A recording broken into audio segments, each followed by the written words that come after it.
কণ্ঠ মিলাই আসরে সরলে ডাকরে পরাণ ধনে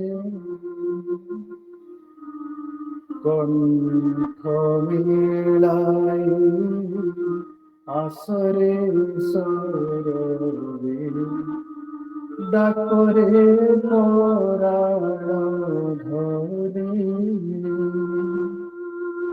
আসিবে নাসিবে যেতে দুঃখ রাশি আসিবে নাসিবে যেতে দুঃখ রাশি পলকরে চেতমনি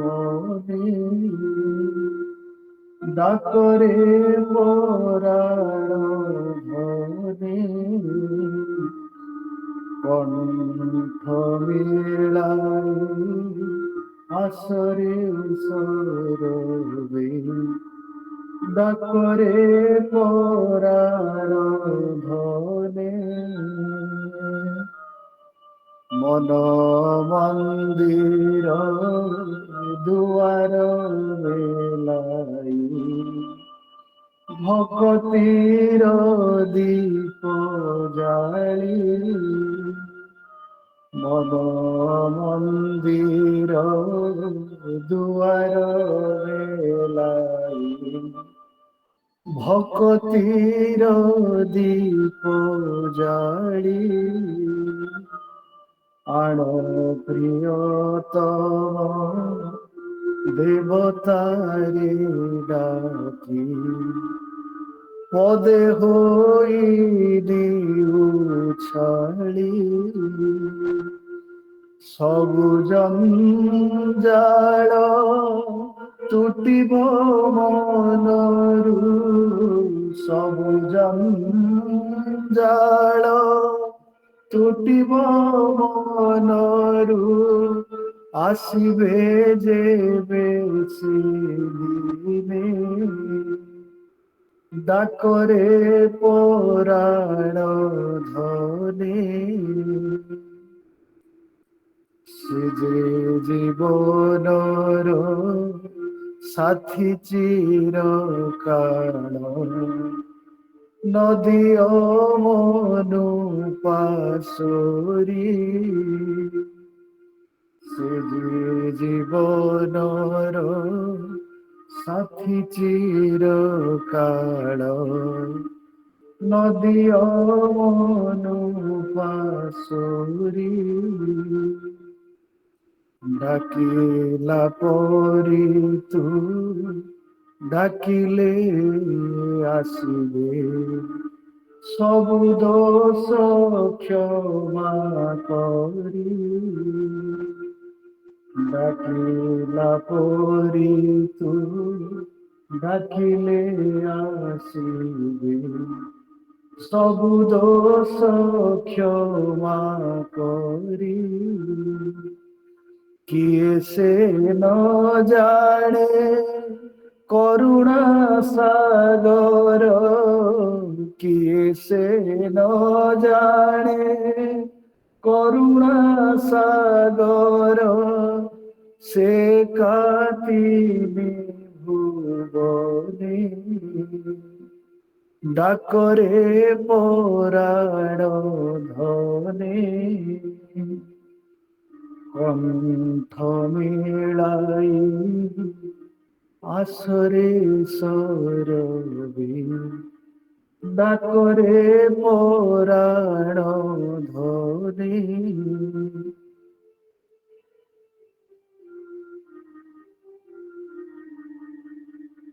মেঘ তଳି ছুঁয়া দেউଳ টাଳି অবাহে মো সিংহাসন মেঘ তଳି ছুঁয়া দেউଳ টালি অবাহে মো সিংহাসন କାହିଁ ରସରାଗୀ ନୁହେଁ ସେ ଦେବତା, ଲୋକ ଦେଖାଏ ଭିଆଣ।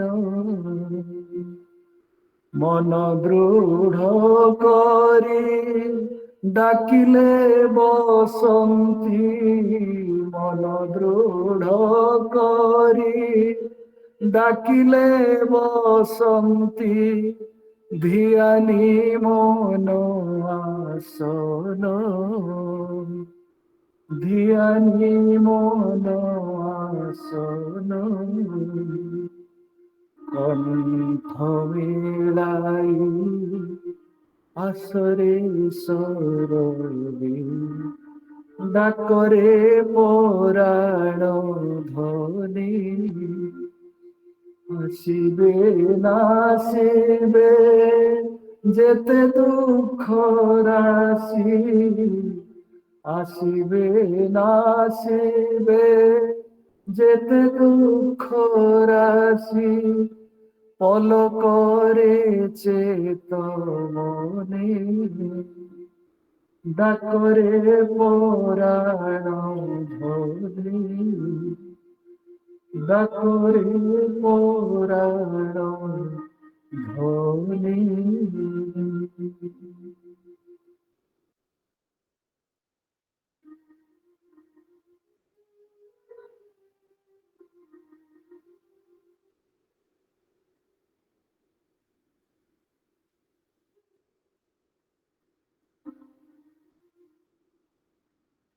দর্শন দিয় দেব, দর্শন দিয়, দর্শন দিয় দেব, দর্শন দিয়। অনুগত জনকোটি প্রণিপাত নিয়, অনুগত জনকোটি প্রণিপাত নিয়। শ্রীচরণে মথা মারি, শ্রীচরণে মথা মারি, বিবসনে শ্রীপাশরি, শ্রীচরণে মথা মারি, করজোড়ি করুণি, করজোড়ি করুণি, অধম সেবকে মিলি, করজোড়ি করুণি, অধম সেবকে মিলি, করজোড়ি করুণি। জাতি বর্ণ ভেদা ভেদ মন্দ বুদ্ধি চয়, জাতি বর্ণ ভেদা ভেদ মন্দ বুদ্ধি চয়, দূরে যাও এ মনরু, পাপ ক্ষয়, দূরে যাও এ মনরু, পাপ হেউ ক্ষয়।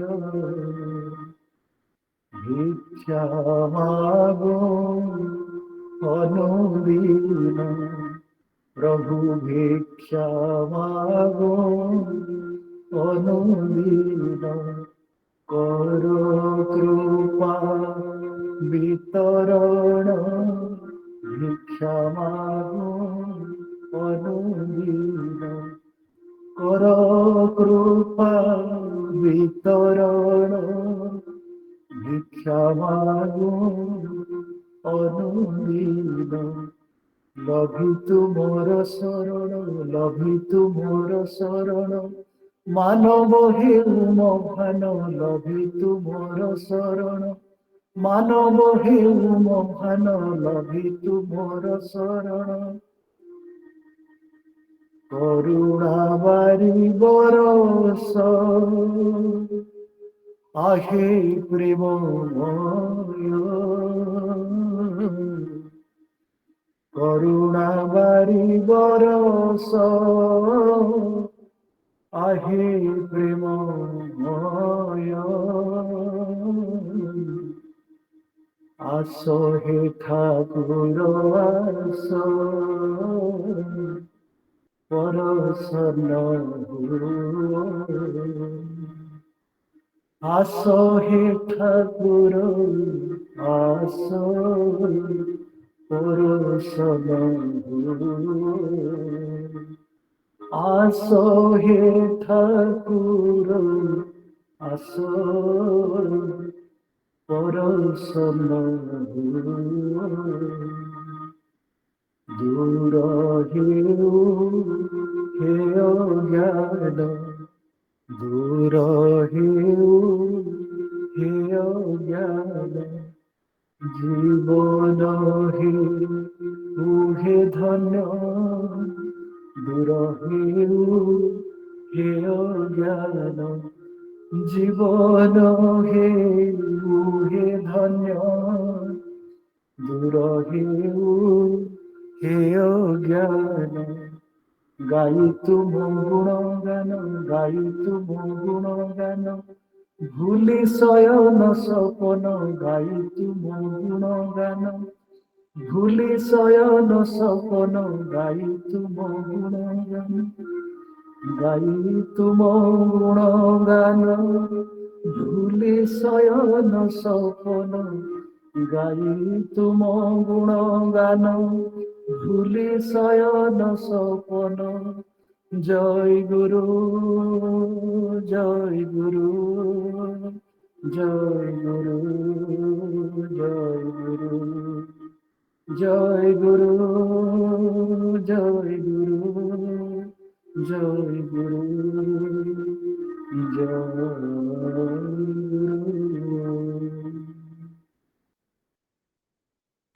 জয় গুরু। সংক্ষিপ্ত স্তোত্র পাঠ ও বন্দনা গান সুশান্ত ভাই।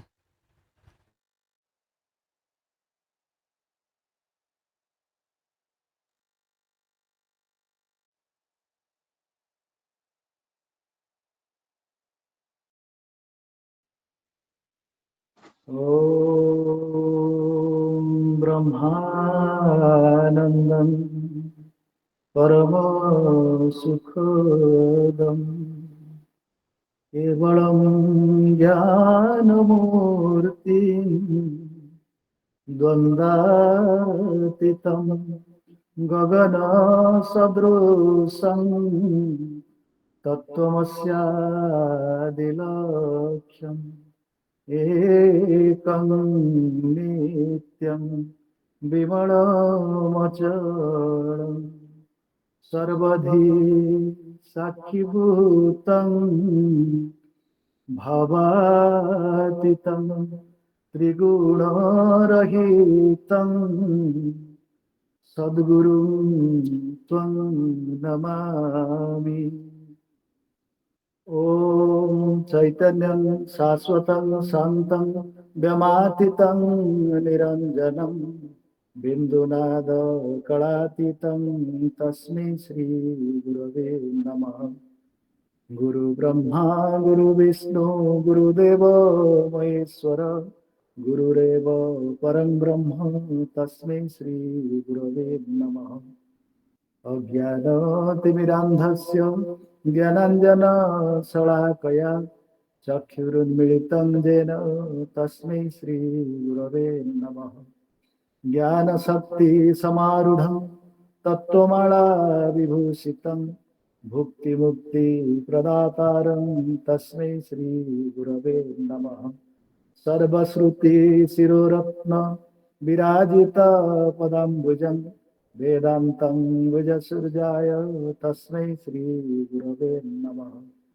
अनेकजन्मसम्प्राप्त कर्मबन्धविदाहिने आत्मज्ञान प्रदानेन तस्मै श्री गुरवे नमः। संसार वृक्षमारूढ़ पतन्ति नरकार्णवे येन द्रुतम् इदं विश्वं तस्मै श्री गुरवे नमः। आब्रह्मस्तम्न पर्यन्तं परमात्मा स्वरूपकं स्थावरं जङ्गमं चैव प्रणमामि जगन्मयं। वन्देऽहं सच्चिदानन्दं भेदातीतं जगद्गुरुं नित्यं पूर्णं निराकारं निर्गुणं स्वप्नसंस्थितं।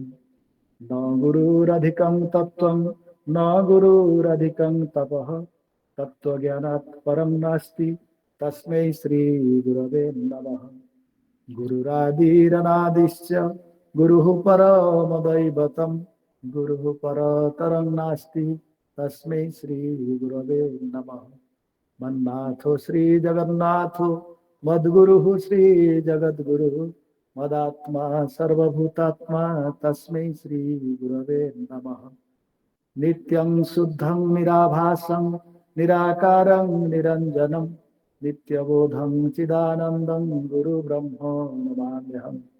भवपाश विनाशाय ज्ञानदृष्टिप्रदर्शिने नमः सद्गुरवे तुभ्यं भुक्तिमुक्तिप्रदायिने।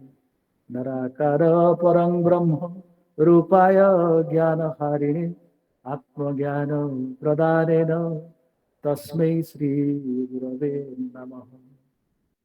ॐ पूर्णमदः पूर्णमिदं पूर्णात् पूर्णमुदच्यते पूर्णस्य पूर्णमादाय पूर्णमेवावशिष्यते।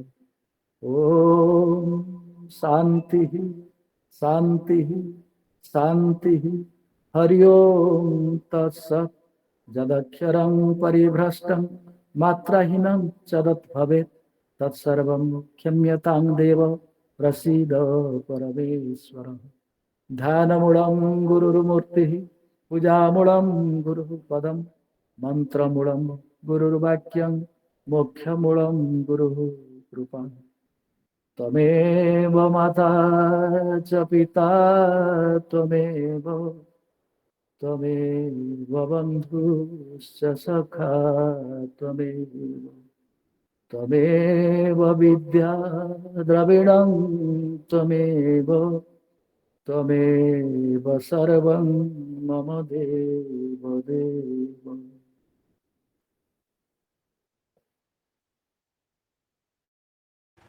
ଜୟ ଗୁରୁ। ଶ୍ରୀ ଶ୍ରୀ ଠାକୁରଙ୍କର ଉପଦେଶ। ମୁକ୍ତି ଲାଭର ଦୁଇ ଗୋଟି ପଥ। ପ୍ରଥମଟି କଠୋର ସନ୍ନ୍ୟାସ ଯୋଗ, ଅପରଟି ବ୍ରହ୍ମବିଦ୍ ଗୁରୁଙ୍କର ସେବା। ସନ୍ନ୍ୟାସ ଯୋଗ ଅତିଶୟ କଠିନ।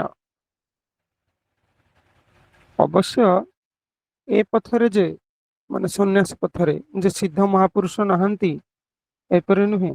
ମାନେ କଠିନ ବୋଲି ଯେ ସେ ପଥଟାକୁ କେହି ଗ୍ରହଣ କରିନାହାନ୍ତି ସେମିତିଆ ନୁହେଁ। ମୋ ଗୁରୁ ସ୍ୱାମୀ ସଚ୍ଚିଦାନନ୍ଦ ପରମହଂସ ଏ ପଥରେ ସିଦ୍ଧ ଥିଲେ। ବର୍ତ୍ତମାନ ଯୁଗରେ ତାଙ୍କ ପରି ସିଦ୍ଧ ମହାପୁରୁଷ ଏ ଯୁଗରେ ବିରଳ। ବୁଦ୍ଧଦେବଙ୍କ ମତ ଓ ପଥରେ ଗତି କରି ବୁଦ୍ଧଦେବଙ୍କ ଭଳି ଜ୍ଞାନ ଲାଭ କେହି କରିପାରିବେ ନାହିଁ। କିନ୍ତୁ ବୁଦ୍ଧଦେବଙ୍କ ସୁଖ ପାଇ ତାଙ୍କ ଦୁର୍ଲଭ ଜ୍ଞାନ ବହୁ ବ୍ୟକ୍ତିଙ୍କର ଲାଭ ହେଉଛି। ବୁଦ୍ଧଙ୍କ ଭଳିଆ ସାଧନା ସମସ୍ତେ କରିପାରିବେନି, ସମସ୍ତେ ସମାନ ଅଧିକାରୀ ନୁହନ୍ତି। କିନ୍ତୁ ବୁଦ୍ଧଙ୍କୁ କେବଳ ଭଲ ପାଇକିରି ବୁଦ୍ଧଙ୍କର ସବୁ ସାଧନାର ଫଳ ମଧ୍ୟ ଜଗତରେ କିଛି କେହି କେହି ଲାଭ କରିଛନ୍ତି। ସେମିତି ଗୁରୁଙ୍କର ସେବା କରି ଗୁରୁଦେବଙ୍କୁ ସୁଖ ପାଇପାରିଲେ ଅତି ସହଜରେ ମୁକ୍ତି ଲାଭ ହୋଇଥାଏ। ଶୁଣ, ଜୀବ ଜଗତରେ ମୁଁ କେବଳ ଦୁଃଖ ଭୋଗୀ, କାରଣ ସମସ୍ତେ କେବଳ ନିଜ ନିଜର ଦୁଃଖ କଥା ମୋତେ ଜଣାନ୍ତି।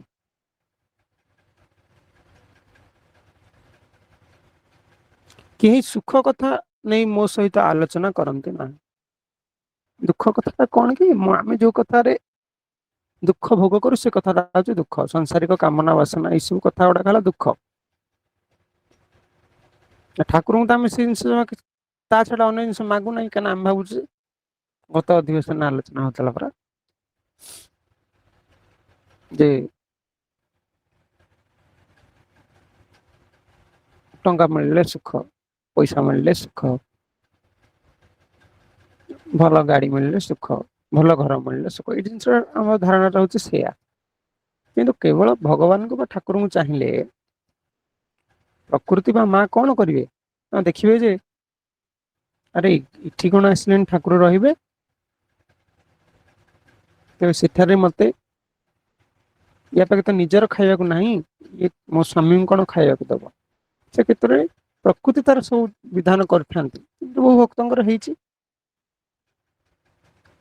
କିନ୍ତୁ ଆମେ ସେ ଜ୍ଞାନଟା ଅଭାବରୁ ଆମେ ଭଗବାନଙ୍କ ନିକଟକୁ ଯାଇକି ତାଙ୍କ ନିଜକୁ ନ ମାଗିକିରି ଅନ୍ୟ ସବୁ ଜିନିଷ ମାଗୁଥାଉ। ସେ କଥାଟା ଠାକୁର କହୁଛନ୍ତି।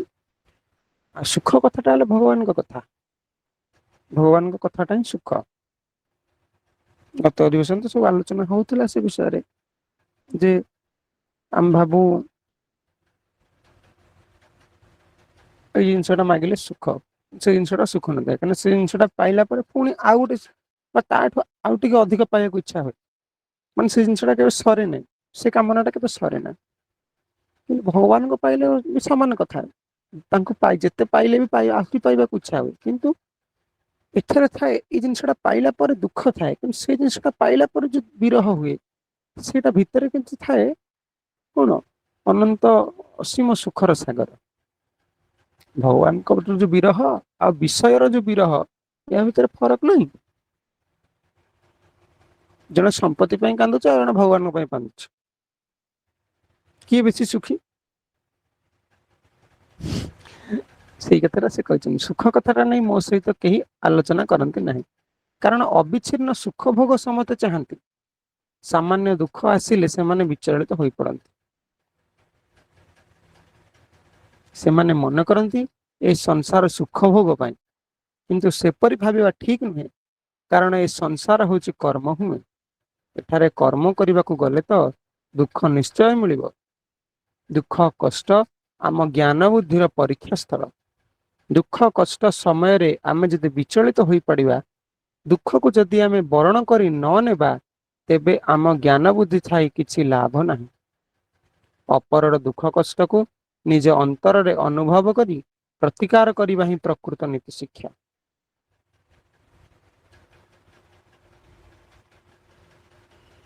ଦୁଃଖ କଷ୍ଟ କାହାକୁ କହନ୍ତି? ଏହି ଦୁଃଖ କଷ୍ଟ ପାପୀ ପୁଣ୍ୟବାନ ସମସ୍ତଙ୍କୁ ଭୋଗ କରିବାକୁ ପଡିଥାଏ। ଅନେକଙ୍କୁ ମୁଁ କହିବାର ଶୁଣିଛି, ସଦ୍ଗୁରୁଙ୍କ ଆଶ୍ରୟରେ ରହିଲେ କଣ ଦୁଃଖ କଷ୍ଟ ଭୋଗ କରିବାକୁ ପଡେ? ଉତ୍ତରରେ ମୁଁ କହି ରଖୁଛି, ସ୍ଵୟଂ ଭଗବାନଙ୍କୁ ସଖା ଭାବରେ ପାଇ ମଧ୍ୟ ପାଣ୍ଡବ ମାନଙ୍କର 12 ବର୍ଷର ବନବାସ, ବର୍ଷେ ଅଜ୍ଞାତବାସ, ପୁତ୍ର ଅଭିମନ୍ୟୁର ମୃତ୍ୟୁ ଜନିତ ଶୋକ ଇତ୍ୟାଦି ଜୀବନରେ କେତେ କଷ୍ଟ ଭୋଗ ନ ହେଇଛି?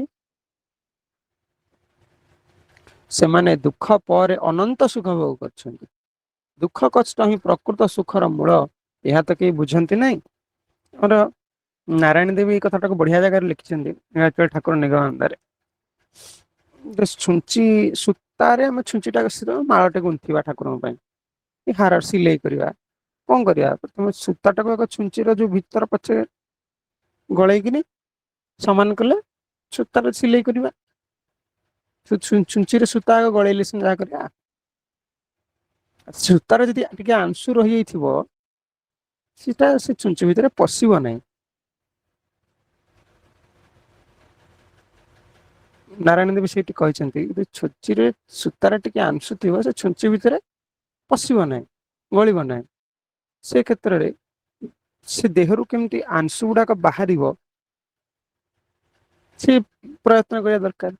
ସେମିତି ଆମର ଯେତେ କର୍ମଫଳ, ଯେତେ ଆମର ଖରାପ ଗୁଣ, ଏଗୁଡା ସବୁ ଆମ ଭିତରେ ସେ ଆଂଶୁ ଭଳିଆ।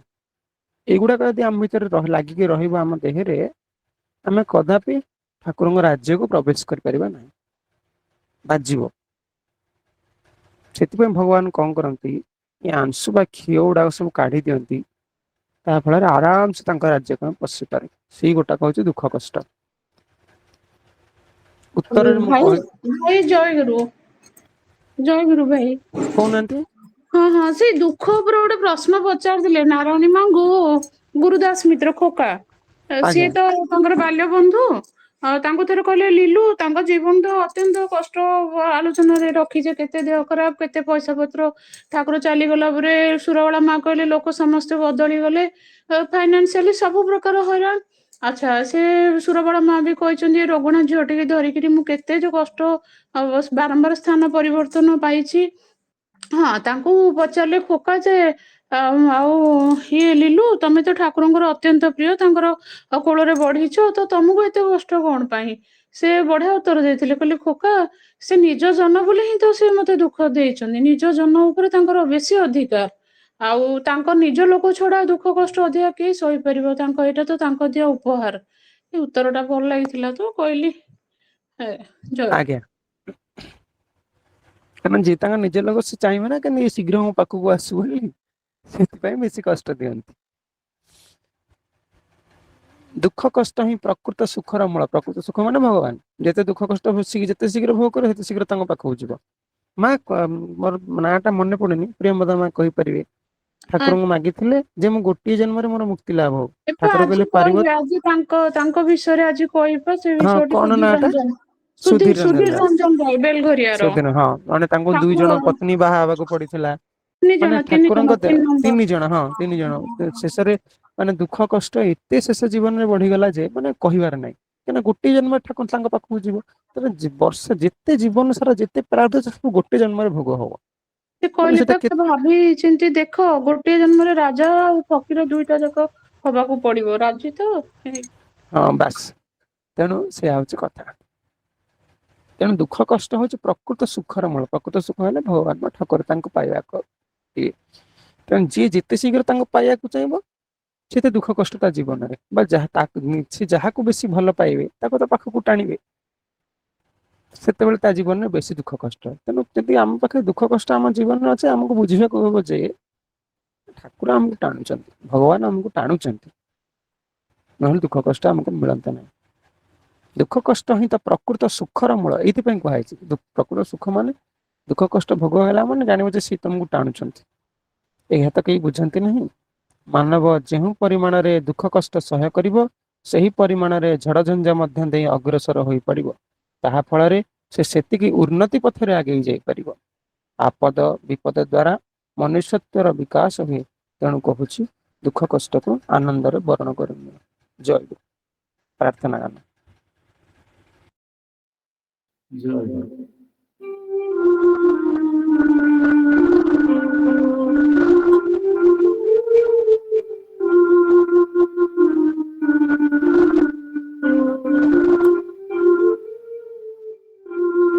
हे प्रभु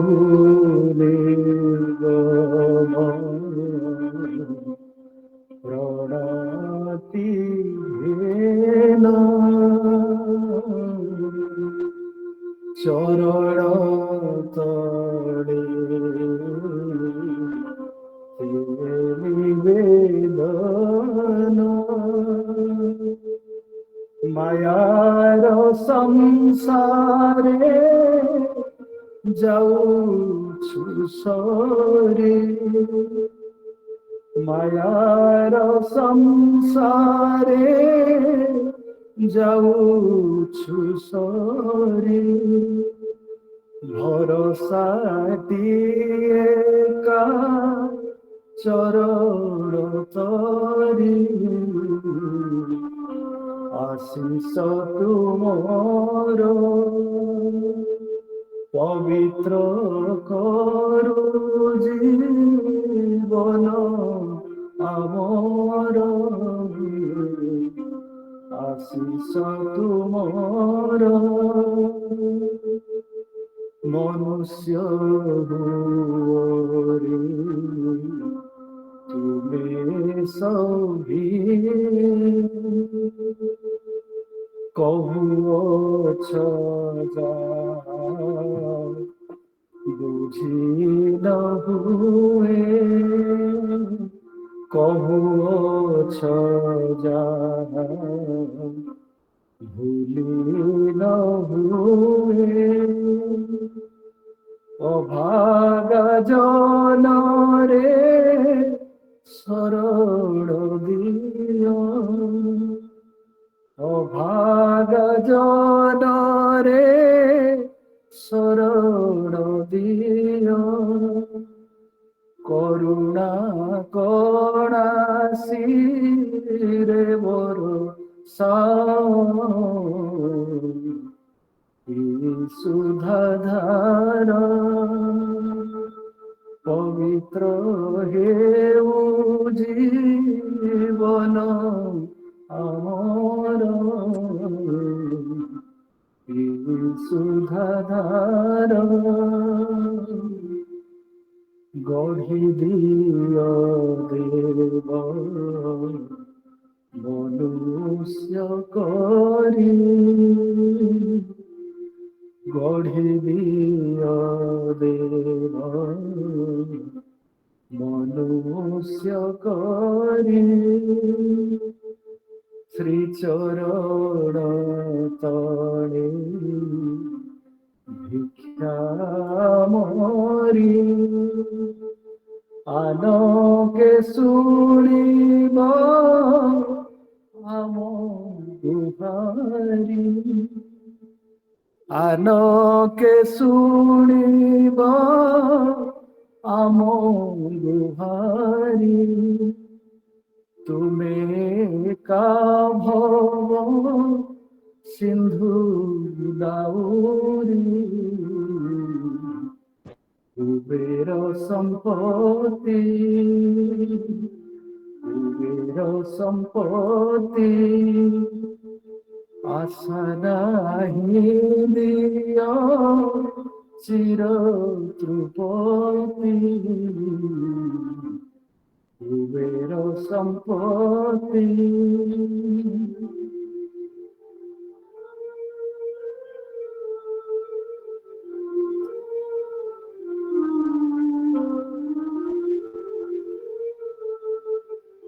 ପୂଜାର ଚନା ଜାଣଇ ନାହିଁ,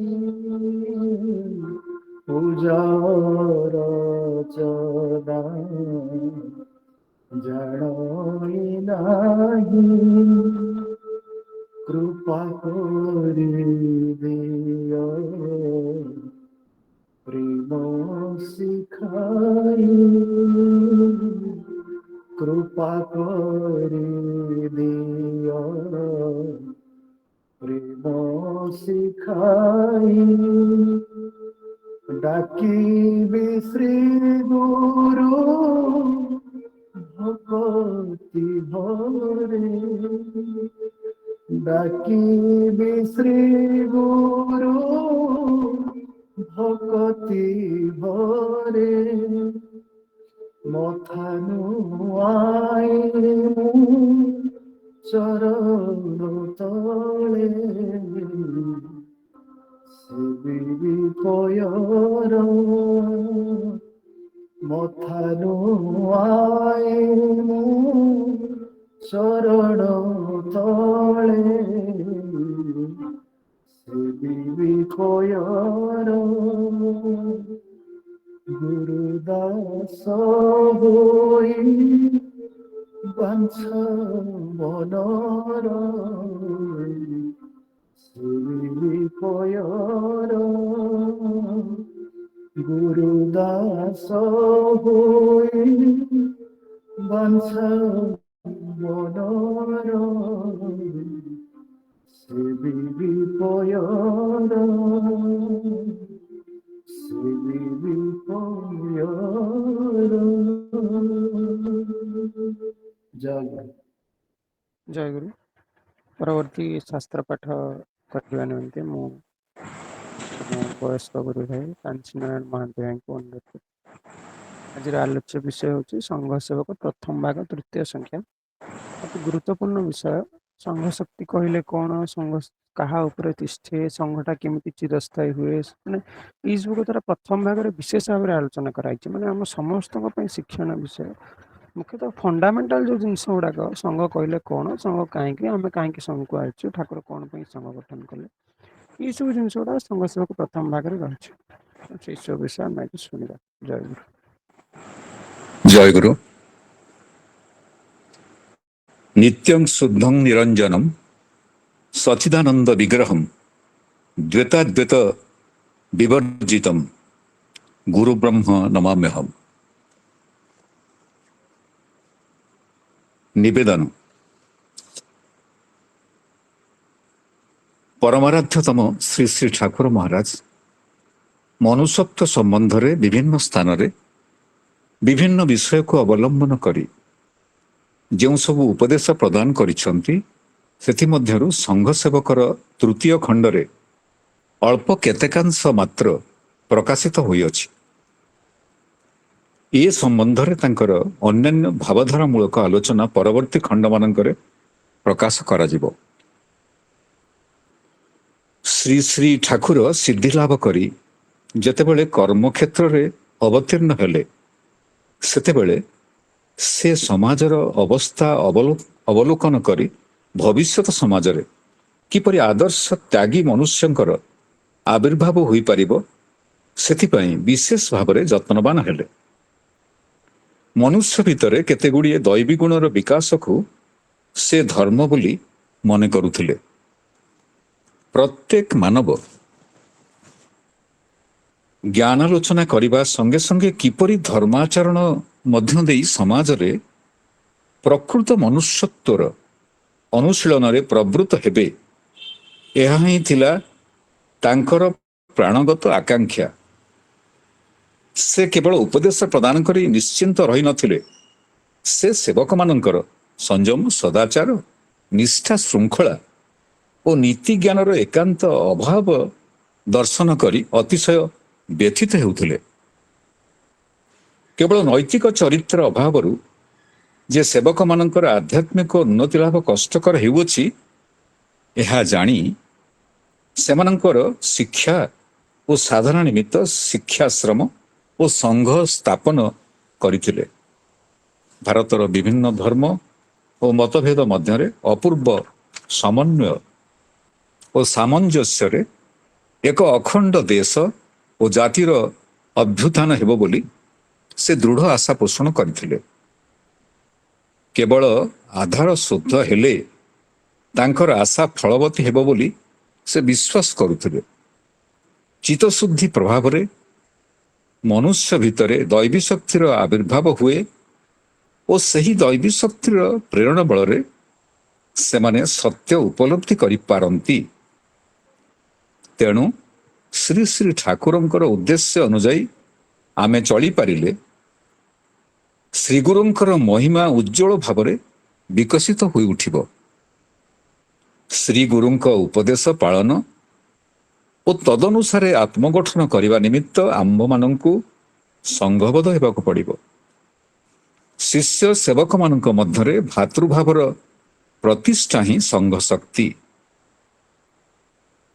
ଭାତୃଭାବରେ ଅନୁପ୍ରାଣିତ ହୋଇ ହିଂସା ଦ୍ୱେଷ ପରିହାର ପୂର୍ବକ ଅନ୍ୟର ଦୋଷ ଦର୍ଶନ ନ କରି ପରସ୍ପରକୁ ଆତ୍ମୀୟ ଜ୍ଞାନରେ ଯଦି ଭଲ ପାଇପାରିବ, ତେବେ ଯାଇ ସଂଘ ଶକ୍ତିର ପ୍ରତିଷ୍ଠା ହୋଇପାରିବ। ଶ୍ରୀ ଶ୍ରୀ ଠାକୁର ତାଙ୍କର ଆଶ୍ରିତ ସେବକମାନଙ୍କୁ ତିନୋଟି ନିର୍ଦ୍ଦେଶ ପ୍ରତିପାଳନ କରିବାକୁ ଉପଦେଶ ଦେଇଛନ୍ତି। ପ୍ରଥମେ ଆତ୍ମଗଠନ, ଦ୍ୱିତୀୟରେ ଆଦର୍ଶ ଗୃହସ୍ଥାଶ୍ରମର ପ୍ରତିଷ୍ଠା, ତୃତୀୟରେ ଜଗତ ହିତକର କାର୍ଯ୍ୟର ଅନୁଷ୍ଠାନ। ସେବକମାନେ ପ୍ରଥମରୁ ଆତ୍ମଗଠନରେ ମନୋଯୋଗୀ ହେବେ, କାରଣ ନିଜକୁ ଗଠନ ନ କଲେ ଅପରର ହିତ ସାଧନ କରିବା ତ ଦୂରର କଥା, ନିଜର ମଧ୍ୟ କୌଣସି ହିତ ସାଧିତ ହୋଇପାରିବ ନାହିଁ। ମନୁଷ୍ୟତ୍ୱରେ ପ୍ରତିଷ୍ଠିତ ହେବାକୁ ହେଲେ ସମଦମାଦିର ଅଭ୍ୟାସ ଦ୍ୱାରା ଇନ୍ଦ୍ରିୟ ବୃତ୍ତି ଓ ରିପୁମାନଙ୍କୁ ଦମନ କରିବାକୁ ପଡ଼ିବ। ପଶୁ ବୃତ୍ତି ଗୁଡ଼ିକୁ ଦମନ କରି ତତ୍ ସ୍ଥାନରେ ମୈତ୍ରୀ, କରୁଣା, ମୁଦିତା ଏବଂ ଉପେକ୍ଷା ବୃତ୍ତିକୁ ହୃଦୟରେ ପ୍ରତିଷ୍ଠିତ କରିବାକୁ ହେବ। ଅଦୋଷଦର୍ଶୀ, ଅଦୋଷଦର୍ଶୀ ହୋଇ ସମସ୍ତଙ୍କ ପ୍ରତି ସାଧ୍ୟାନୁସାରେ ଦୟା ପ୍ରକାଶ କରିବା, ସର୍ବାବସ୍ଥାରେ ହୃଷ୍ଟଚିତ୍ତରେ ଅବସ୍ଥାନ କରିବା, ହିଂସା ଦ୍ୱେଷ ପରିହାର ପୂର୍ବକ ସମସ୍ତଙ୍କ ସହିତ ବନ୍ଧୁତ୍ୱ ସ୍ଥାପନ ପୂର୍ବକ ସର୍ବାବସ୍ଥାରେ କ୍ଷମାଭାବ ରଖି ଚଳିପାରିଲେ ଆତ୍ମଗଠନର ଭିତ୍ତି ସ୍ଥାପିତ ହେଲା ବୋଲି ବୁଝିବାକୁ ହେବ। ତେଣୁ ଶ୍ରୀ ଶ୍ରୀ ଗୁରୁଦେବ ସାରସ୍ୱତ ସଂଘର ପ୍ରତ୍ୟେକ ସେବକଙ୍କୁ ପ୍ରଥମେ ନିଜର ଆତ୍ମଗଠନ ପୂର୍ବକ ମନୁଷ୍ୟତା ଅର୍ଜନ କରିବାକୁ ନିର୍ଦ୍ଦେଶ ପ୍ରଦାନ କରିଛନ୍ତି। ଆତ୍ମଗଠନ କଲା ପରେ ଗୃହସ୍ଥାଶ୍ରମର ଅପରାପର ଆତ୍ମୀୟମାନଙ୍କର ଆତ୍ମଗଠନରେ ସାହାଯ୍ୟ କରିବାକୁ ସେ ଦ୍ୱିତୀୟ ନିର୍ଦ୍ଦେଶ ଦେଇଅଛନ୍ତି। ପରିବାରର ପ୍ରତ୍ୟେକ ବ୍ୟକ୍ତିଙ୍କ ମଧ୍ୟରେ ଯଦି ଭଗବତ ଶକ୍ତି, ସ୍ୱାର୍ଥ ତ୍ୟାଗ, ଉଦାରତା, ଗୁରୁଜନଙ୍କ ପ୍ରତି ଶ୍ରଦ୍ଧା ଓ କନିଷ୍ଠମାନଙ୍କ ପ୍ରତି ସ୍ନେହଭାବ ବିରାଜ କରିବ, ତେବେ ସେହି ପରିବାର ଆଦର୍ଶ ପରିବାରରେ ପରିଣତ ହେବ। ପରିବାର ଗଠନ ପରେ ଦେଶର ଅପରାପର ଭାଇମାନଙ୍କର ତଥା ଜୀବଜଗତର ସେବା କରିବାକୁ ସେ ଉପଦେଶ ପ୍ରଦାନ କରିଛନ୍ତି। ନିଜର ଆତ୍ମଗଠନ କରିବାକୁ ଯାଇ କିପରି ଭାବରେ ପ୍ରଥମେ ସେବକମାନଙ୍କୁ ଗତି କରିବାକୁ ପଡ଼ିବ, ସେହି ପ୍ରଥମ ସାଧନାର ନାମ ସ୍ୱଧର୍ମାଚରଣ। ଏହି ବିଷୟରେ ପରବର୍ତ୍ତୀ ଖଣ୍ଡରେ ବିଶଦ ଆଲୋଚନା କରାଯିବ। ଇତି ଜୟଗୁରୁ। ସଂଘସେବୀଙ୍କ ପ୍ରତି ଶ୍ରୀ ଶ୍ରୀ ଠାକୁରଙ୍କର ଆଶୀର୍ବାଦ। 1. ତୁମେମାନେ ମନୁଷ୍ୟ ହୁଅ। ତୁମେମାନେ ମନୁଷ୍ୟ ହୁଅ, ଆତ୍ମବଳରେ ବଳିୟାନ ହୁଅ, ଏହା ମୋର ଆଶା। କିନ୍ତୁ ମନୁଷ୍ୟ ହେବା ଓ ଆତ୍ମବଳ ଲାଭ କରିବା ଦିନକର କାର୍ଯ୍ୟ ନୁହେଁ। ସେଥିପାଇଁ ପୂର୍ଣ୍ଣ ପ୍ରାଣରେ ନିଷ୍ଠା ଓ ଶ୍ରଦ୍ଧାର ସହିତ ସମସ୍ତ ମନପ୍ରାଣ ଲଗାଇ କାର୍ଯ୍ୟ କରିବାକୁ ପଡ଼ିବ।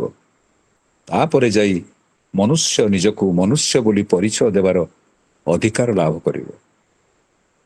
2. ତୁମେମାନେ ମନୁଷ୍ୟତ୍ୱ ଅର୍ଜନ କରିବା ନିମିତ୍ତ ମୋ ପାଖକୁ ଆସିଛ। ତୁମେମାନେ ମନୁଷ୍ୟତ୍ୱ ଅର୍ଜନ କରିବା ନିମିତ୍ତ ମୋ ପାଖକୁ ଆସିଛ। ତୁମମାନଙ୍କର ଅନ୍ୟ କୌଣସି କାମନା ନାହିଁ। ନବବର୍ଷର ପ୍ରଥମ ଦିବସରେ ସ୍ମରଣ କର ଯେ କେଉଁଠାରେ ତୁମେମାନେ ସ୍ୱାର୍ଥ ପ୍ରଲୋଭନରେ ପଡ଼ି ଆଦର୍ଶଚ୍ୟୁତ ହୋଇଛ କି ନାହିଁ। ମନୁଷ୍ୟତ୍ୱର ଅଧିକାର ଅର୍ଜନ କରିବା ନିମିତ୍ତ ତୁମମାନଙ୍କର ସାଧନା। ତୁମେମାନେ ଅଭିନୟ ତ୍ୟାଗ କରି ପ୍ରକୃତ ମନୁଷ୍ୟତ୍ୱରେ ପ୍ରତିଷ୍ଠିତ ହୁଅ। ଏହା ହିଁ ମୋର ଅଭିଳାଷ ଓ ଆଶୀର୍ବାଦ। 3. ମୁଁ ମଠ କିମ୍ବା ଆଶ୍ରମ ଲୋଡ଼େ ନାହିଁ। ମୁଁ କେବଳ ତୁମମାନଙ୍କୁ ହିଁ ଚାହୁଁଛି। ତୁମ ଭିତରୁ ଯଦି ଜଣେ ମାତ୍ର ଯଥାର୍ଥ ମନୁଷ୍ୟ ହୋଇଉଠ, ତେବେ ମୋର ସମସ୍ତ ଅଭିଳାଷ ପୂର୍ଣ୍ଣ ହେଲା ବୋଲି ବୁଝିବି। 4. ତୁମେମାନେ ମନେ ରଖ ଯେ ଟଙ୍କା ପଇସା ବଡ଼ ଜିନିଷ ନୁହେଁ। ତୁମେମାନେ ମନେ ରଖ ଯେ ଟଙ୍କା ପଇସା ବଡ଼ ଜିନିଷ ନୁହେଁ, ମନୁଷ୍ୟ ହେଉଛି ସବୁଠାରୁ ବଡ଼। ମୁଁ ତୁମମାନଙ୍କ ଠାରୁ ଅନ୍ୟ କିଛି ଆଶା କରୁନାହିଁ। ମୁଁ କେବଳ ଚାହୁଁଛି ତୁମେମାନେ ମନୁଷ୍ୟ ହୋଇଉଠ।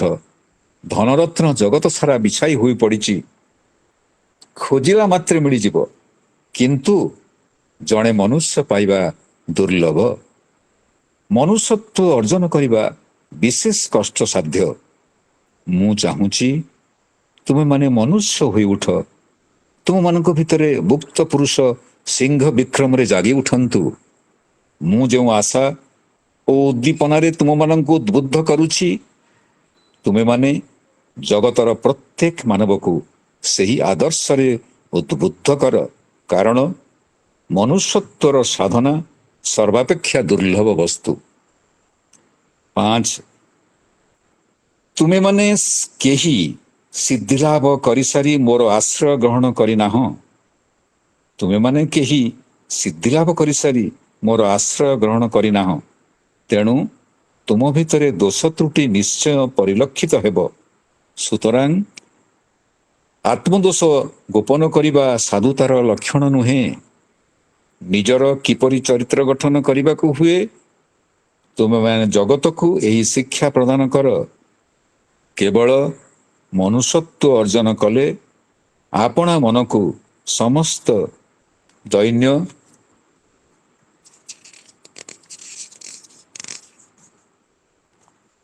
ଦୂର ହୋଇଯାଏ। ତୁମେମାନେ ମନୁଷ୍ୟକୁ ମନୁଷ୍ୟ ହେବାର ସାହାଯ୍ୟ କର। ତୁମେମାନେ ମନୁଷ୍ୟକୁ ମନୁଷ୍ୟ ହେବାର ସାହାଯ୍ୟ କର। ତୁମମାନଙ୍କ ପ୍ରତି ମୋର ଏହି ଆଶୀର୍ବାଦ। 6. ମୁଁ ତୁମମାନଙ୍କ ଠାରୁ ଅନ୍ୟ କିଛି ଆଶା ରଖୁନାହିଁ। ମଠ ଆଶ୍ରମ ସ୍ଥାପନ କରିବା ମଧ୍ୟ ମୋର ଲକ୍ଷ୍ୟ ନୁହେଁ। ତୁମମାନଙ୍କ ଠାରୁ କୌଣସି କାର୍ଯ୍ୟ ହାସଲ କରିବାର ଦାବି ମଧ୍ୟ ମୁଁ ରଖୁନାହିଁ। ମୁଁ କେବଳ ତୁମମାନଙ୍କୁ ଏହି ଭିକ୍ଷା ମାଗୁଛି ଯେ ତୁମେମାନେ ମନୁଷ୍ୟ ହୁଅ। ମୁଁ ତୁମମାନଙ୍କ ନିକଟରେ ମନୁଷ୍ୟତ୍ୱ, ଦେବତ୍ୱ, ଈଶ୍ୱରତ୍ୱ ଓ ବ୍ରହ୍ମତ୍ୱର ଭିଖାରୀ।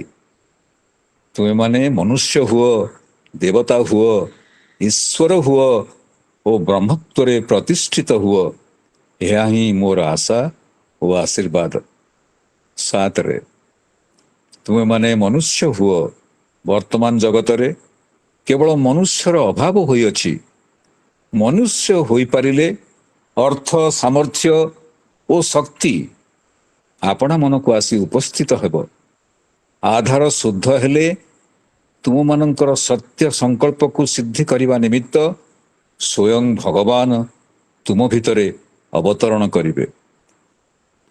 ସେବକଙ୍କ ପ୍ରାର୍ଥନା। ଜୟ ଗୁରୁ।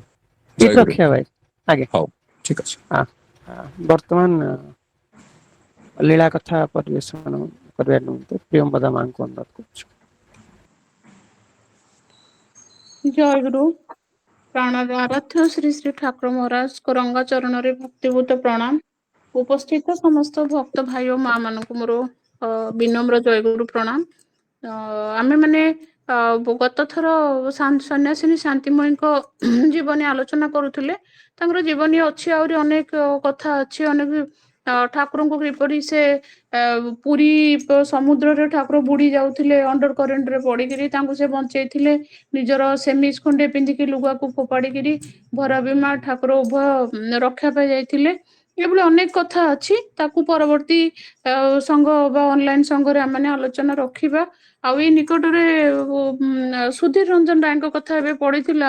ତାଙ୍କର ଜୀବନୀଟା ମୁଁ ପାଇଲି ଠାକୁରଙ୍କ କରୁଣାରୁ, ମତେ ଏତେ ଭଲ ଲାଗିଲା।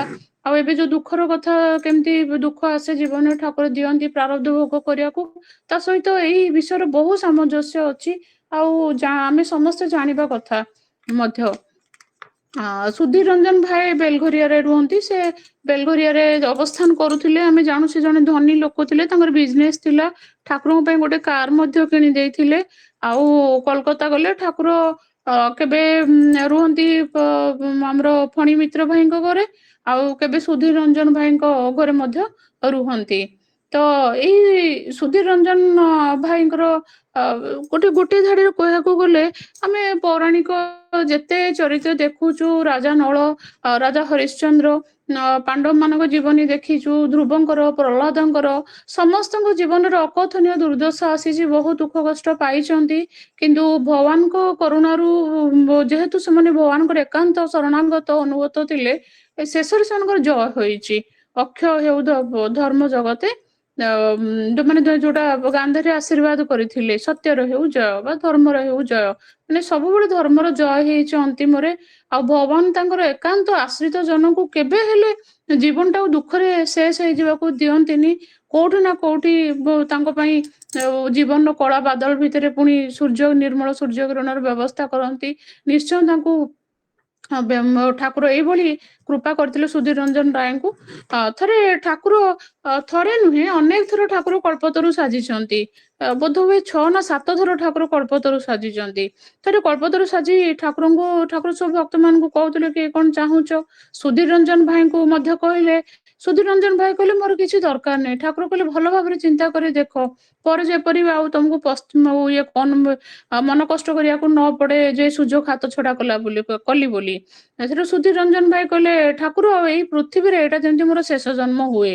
ଆଉ ଠାକୁର ଚିନ୍ତାମଗ୍ନ ହେଇଗଲେ, ଗମ୍ଭୀର ହେଇଗଲେ, କହିଲେ ଏ କଣ ମାଗୁଛ?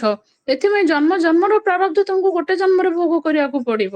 ଆଉ ଗୋଟେ ଜନ୍ମରେ ତମକୁ ରାଜା ଓ ଫକୀର ମଧ୍ୟ ହେବାକୁ ପଡିବ। ଆଉ ତାହା ମଧ୍ୟ ସୁଧୀର ଭାଇ ନିଜ ସିଦ୍ଧାନ୍ତରେ ଅଟଳ ରହିଲେ। ଆଉ ଏହା ପରେ ତାଙ୍କ ଜୀବନରେ ଚରମ ଦୁର୍ଦ୍ଦଶା ଘନେଇ ଆସିଥିଲା। କିନ୍ତୁ ସତ ଦୁଃଖ କଷ୍ଟ ମଧ୍ୟରେ ବି ତା ଠାକୁରଙ୍କ ପ୍ରତି ଜୀବନ 1941 ମସିହାରେ ସେ ଦେହ ରକ୍ଷା କରିଥିଲେ। ଠାକୁରଙ୍କ ପ୍ରତି ତାଙ୍କର ବିଶ୍ୱାସ ଟିକେ ହେଲେ କମ ହୋଇନଥିଲା। ଇଭିନ୍ କି ମୃତ୍ୟୁ ପୂର୍ବରୁ ଜାଣି ପାରିଥିଲେ, ଠାକୁର ଦିନେ କହିଥିଲେ ସୁଧୀର ଚାଲ ତତେ ନିତ୍ୟ ଲୋକ ଦେଖାଇ ଆଣିବି, ସ୍ୱପ୍ନରେ କହିଥିଲେ। ଆଉ ପରିବାର ଲୋକଙ୍କୁ କହିଦେଇ ଯାଇଥିଲେ ଯେ ମୋ ପରେ ମଧ୍ୟ ତୁମାନଙ୍କୁ ଠାକୁର ରକ୍ଷା କରିବେ, ସର୍ବଦା ଏହି ବିଶ୍ୱାସ ରଖିବ। ଯାହା ହଉ ଜୟଗୁରୁ ମହାମନ୍ତ୍ର ଥିଲା ତାଙ୍କର ଜୀବନ ସଙ୍ଗୀ। ଆଉ ଜୀବନର ଅନେକ କ୍ଷତ ବିକ୍ଷତ ଜୀବନ, ନାନା ଘାତ ପ୍ରତିଘାତ ମଧ୍ୟରେ ସେ କିନ୍ତୁ ହୃଦୟେଶ୍ୱର ଠାକୁରଙ୍କ ଶ୍ରୀଚରଣରେ ନିଜକୁ ସମ୍ପୂର୍ଣ୍ଣ ଭାବରେ ସମର୍ପଣ କରିଦେଇଥିଲେ। ସୁଧୀର ଭାଇ ଯୋଉ ବେଲଘରିଆ ବାସଭବନଟାରେ ଠାକୁର ରହୁଥିଲେ, ସେଠି ତାରି ପାଖରେ ବ୍ୟବସାୟ ପୁଣି ହଁ, ସେଇ ସୁଧୀର ଭାଇ ତାଙ୍କର ବ୍ୟବସାୟ ପାଇଁ ଲୋକଙ୍କ ଠାରୁ ସେଇ ଘର ବିଷୟରେ ଚମକପ୍ରଦ ଭୟାବହ ଘଟଣା ଶୁଣି ସେ ଶସ୍ତାରେ ଘରଟିକୁ କିଣିବା ପାଇଁ ଚାହିଁଥିଲେ। କିନ୍ତୁ ଠାକୁର ଯେତେବେଳେ ପୁରୀରେ ଥିଲେ, ଠାକୁର ତାଙ୍କୁ ମନା କରିଥିଲେ ସୁଧୀର ତୁ ସେ ଘର କିଣିନା। ତା ସତ୍ତ୍ୱେ ସେ ଗୋଟେ ତାନ୍ତ୍ରିକକୁ ଆଣିକି ସେ ଘରେ, ବହୁତ ଭୂତ ରହୁଥିଲେ, ଭୂତ ପ୍ରେତ, ଗୋଟେ ତାନ୍ତ୍ରିକକୁ ଆଣି ପୂଜା କରେଇଥିଲେ ଘରଟିର। ଏଇ ତାନ୍ତ୍ରିକଟା ହିଁ ମରିଗଲା ସେ ଘରେ ପୂଜା କରିକିରି। ତାପରେ ଏଇ ଠାକୁର ଏ କଥା ଜାଣି ଶୁଣିକି କ୍ଷୁର୍ଣ୍ଣ ହେଲେ। ଆଉ କ୍ଷୁର୍ଣ୍ଣ ହେଇକିରି ସେଠୁ ସୁଧୀର ଭାଇଙ୍କର ମନରେ ରହିଲା ଯେ ଠାକୁର ଯଦି ଗୋଟେ ଦିନ ଏ ଘରେ ରହିଯିବେ ତାହେଲେ ଆଉ କିଛି ଅସୁବିଧା ହବନି। ଯାହା ହଉ ଠାକୁର ଗୋଟେ ରାତି ତାଙ୍କ କଥାରେ ରାଜି ହୋଇକି ସେ ଘରେ ରହିଥିଲେ। ଜାଣିଲେ ଯେ ସେ ଘରେ ସବୁ ମୌଲବୀ ମାନଙ୍କର ପ୍ରେତାତ୍ମା ସବୁ ସେ ଘରେ ରହୁଛନ୍ତି। ତେଣୁ ଠାକୁର ସବୁ ସେମାନଙ୍କୁ ତଡ଼ିଦେଲେ ସେ ଘରୁ, କହିଲେ ତମମାନେ ଯାଅ। ସେ ଘର ବଗିଚାରେ ଗୋଟେ ଗଛ ଥିଲା, କହିଲେ ତମମାନେ ସେଇଠି ରହିବ କହି ସେ ମୌଲବୀ ମାନଙ୍କୁ ସେ ଘରୁ ତଡ଼ିଦେଲେ। ତାପରେ ସେଇ ଘରଟା ହିଁ ସୁଧୀର ଭାଇଙ୍କର ବାସୋପଯୋଗୀ ହୋଇଥିଲା। ଆଉ ଶ୍ରୀ ଶ୍ରୀ ଠାକୁରଙ୍କ କୋଲକାତାରେ ଦ୍ୱିତୀୟ ବିଶ୍ରାମ ସ୍ଥଳୀ ହୋଇଥିଲା। ପ୍ରଥମେ ଫଣିମିତ୍ରଙ୍କ ଘରେ ରହୁଥିଲେ, ଧୀରେ ସେଇ ଯୋଉ ଘରଟିରୁ ମୌଲବୀ ମାନଙ୍କୁ ତଡ଼ି ଦେଇଥିଲେ ସେଇ ଘରେ ପୁଣି ଠାକୁର ଯାଇକି ରହିବାକୁ ସୁଧୀର ଭାଇ ରହିଲେ, ଆଉ ଠାକୁର ମଧ୍ୟ ରହିଲେ। ଏହା ଭିତରେ କିଛି ଦିନ ପରେ ଠାକୁରଙ୍କର ସେତେବେଳେ ଦେହ ରକ୍ଷା କଲେଣି, ତାଙ୍କ କାରଖାନାର ମ୍ୟାନେଜର ସୁଧୀର ଭାଇଙ୍କ ଅନୁପସ୍ଥିତିରେ ସେ ଗଛଟାକୁ କାଟିଦେଲା। ସେ ଯେମିତି କାଟିଦେଲା, ତାଙ୍କ ଜୀବନରେ ପୁଣି ଦାରୁଣ ବିପର୍ଯ୍ୟୟ ସେ ଘରକୁ ତାଙ୍କ ଜୀବନରେ ଘୋଟି ଆସିଲା।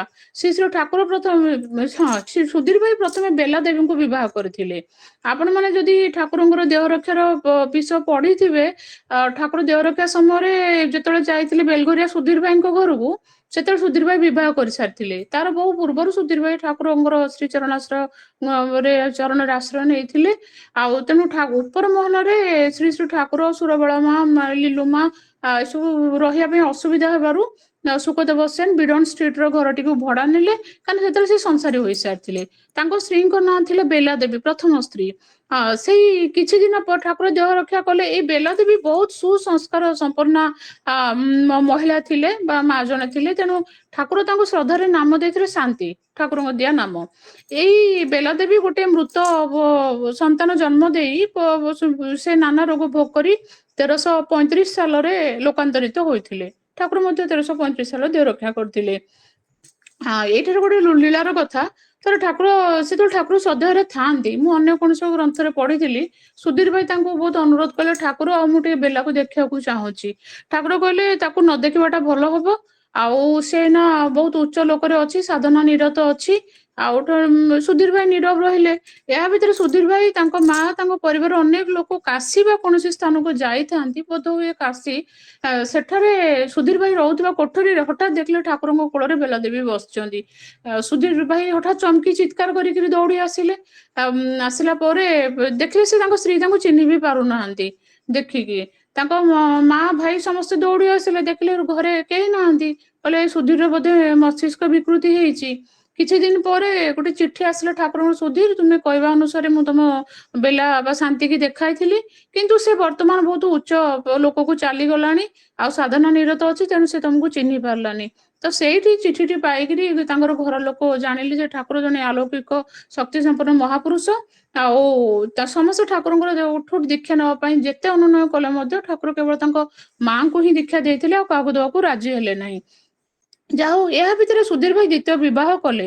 ଏଇ ତାଙ୍କର ଦ୍ୱିତୀୟ ସ୍ତ୍ରୀଙ୍କର ପରିଚୟ ହଉଛି ସେ ଆମର ଯୋଉ ଶୈଳବାଳାଙ୍କ ଗୁରୁ ଭକ୍ତି ଆମେ ଯୋଉ ପଢୁ ଠାକୁରଙ୍କ ଜୀବନୀରେ, ଶୈଳବାଳାଙ୍କର ନିଜ ସମ୍ପର୍କୀୟ ଭଉଣୀ ଥିଲେ ସର୍ଜୁବାଳା। ସେ ସର୍ଜୁବାଳାଙ୍କର ଝିଅ 8ଟା 9ଟି କନ୍ୟା ଥିଲେ। ଆଉ ତାଙ୍କ ସ୍ୱାମୀଙ୍କ ନାଁ ଯାମିନୀ ବର୍ଦ୍ଧନ। ସେ ମଧ୍ୟ ଠାକୁରଙ୍କର ମନ୍ତ୍ର ଶିଷ୍ୟ ଥିଲେ। ଆଉ ଲୀଳା କଥା କହିଲେ ତ ବହୁତ କଥା ଆସିବ। ସେ ଯାମିନୀ ବର୍ଦ୍ଧନ ମଧ୍ୟ ମନ୍ତ୍ର ଶିଷ୍ୟ ଥିଲେ। ସେ କଣ କରନ୍ତି, ରାତି ଯାକ ଘର ଚାରିପଟେ ଗୋଟେ ଗାର ମାରିଦେବେ, ମାରିକିରି ଯାଇକି ଗୋଟେ ମନ୍ଦିରରେ ବସିକି ସାଧନା ଭଜନ କରନ୍ତି ଠାକୁରଙ୍କର ପ୍ରଦତ୍ତ। ତେଣୁ ତାଙ୍କ ଘରେ କେହି ପଶି ପାରନ୍ତିନି। ଦିନେ ଗୋଟେ ଚୋର ପଶିଛି, ସେ ପଶି ତ ଯାଇଛି, କିନ୍ତୁ ସେ ଯେତେବେଳେ ଚୋରି କରିକି ବାହାରିଛି, ସେ ଯୋଉ ତନ୍ତ୍ରରେ ସେ ଯୋଉ ଗାର ଟାଣିଥିଲେ ଘର ଚାରିପାଖ, ସେ ଏମିତି ବନ୍ଧନ ଦଶାରେ ପଡିଲା, ଯେତେ ଚେଷ୍ଟା କଲା ଯୁଆଡେ ଗଲା ଖାଲି କାଚର ବାଡ, ଆଉ ବାହାରି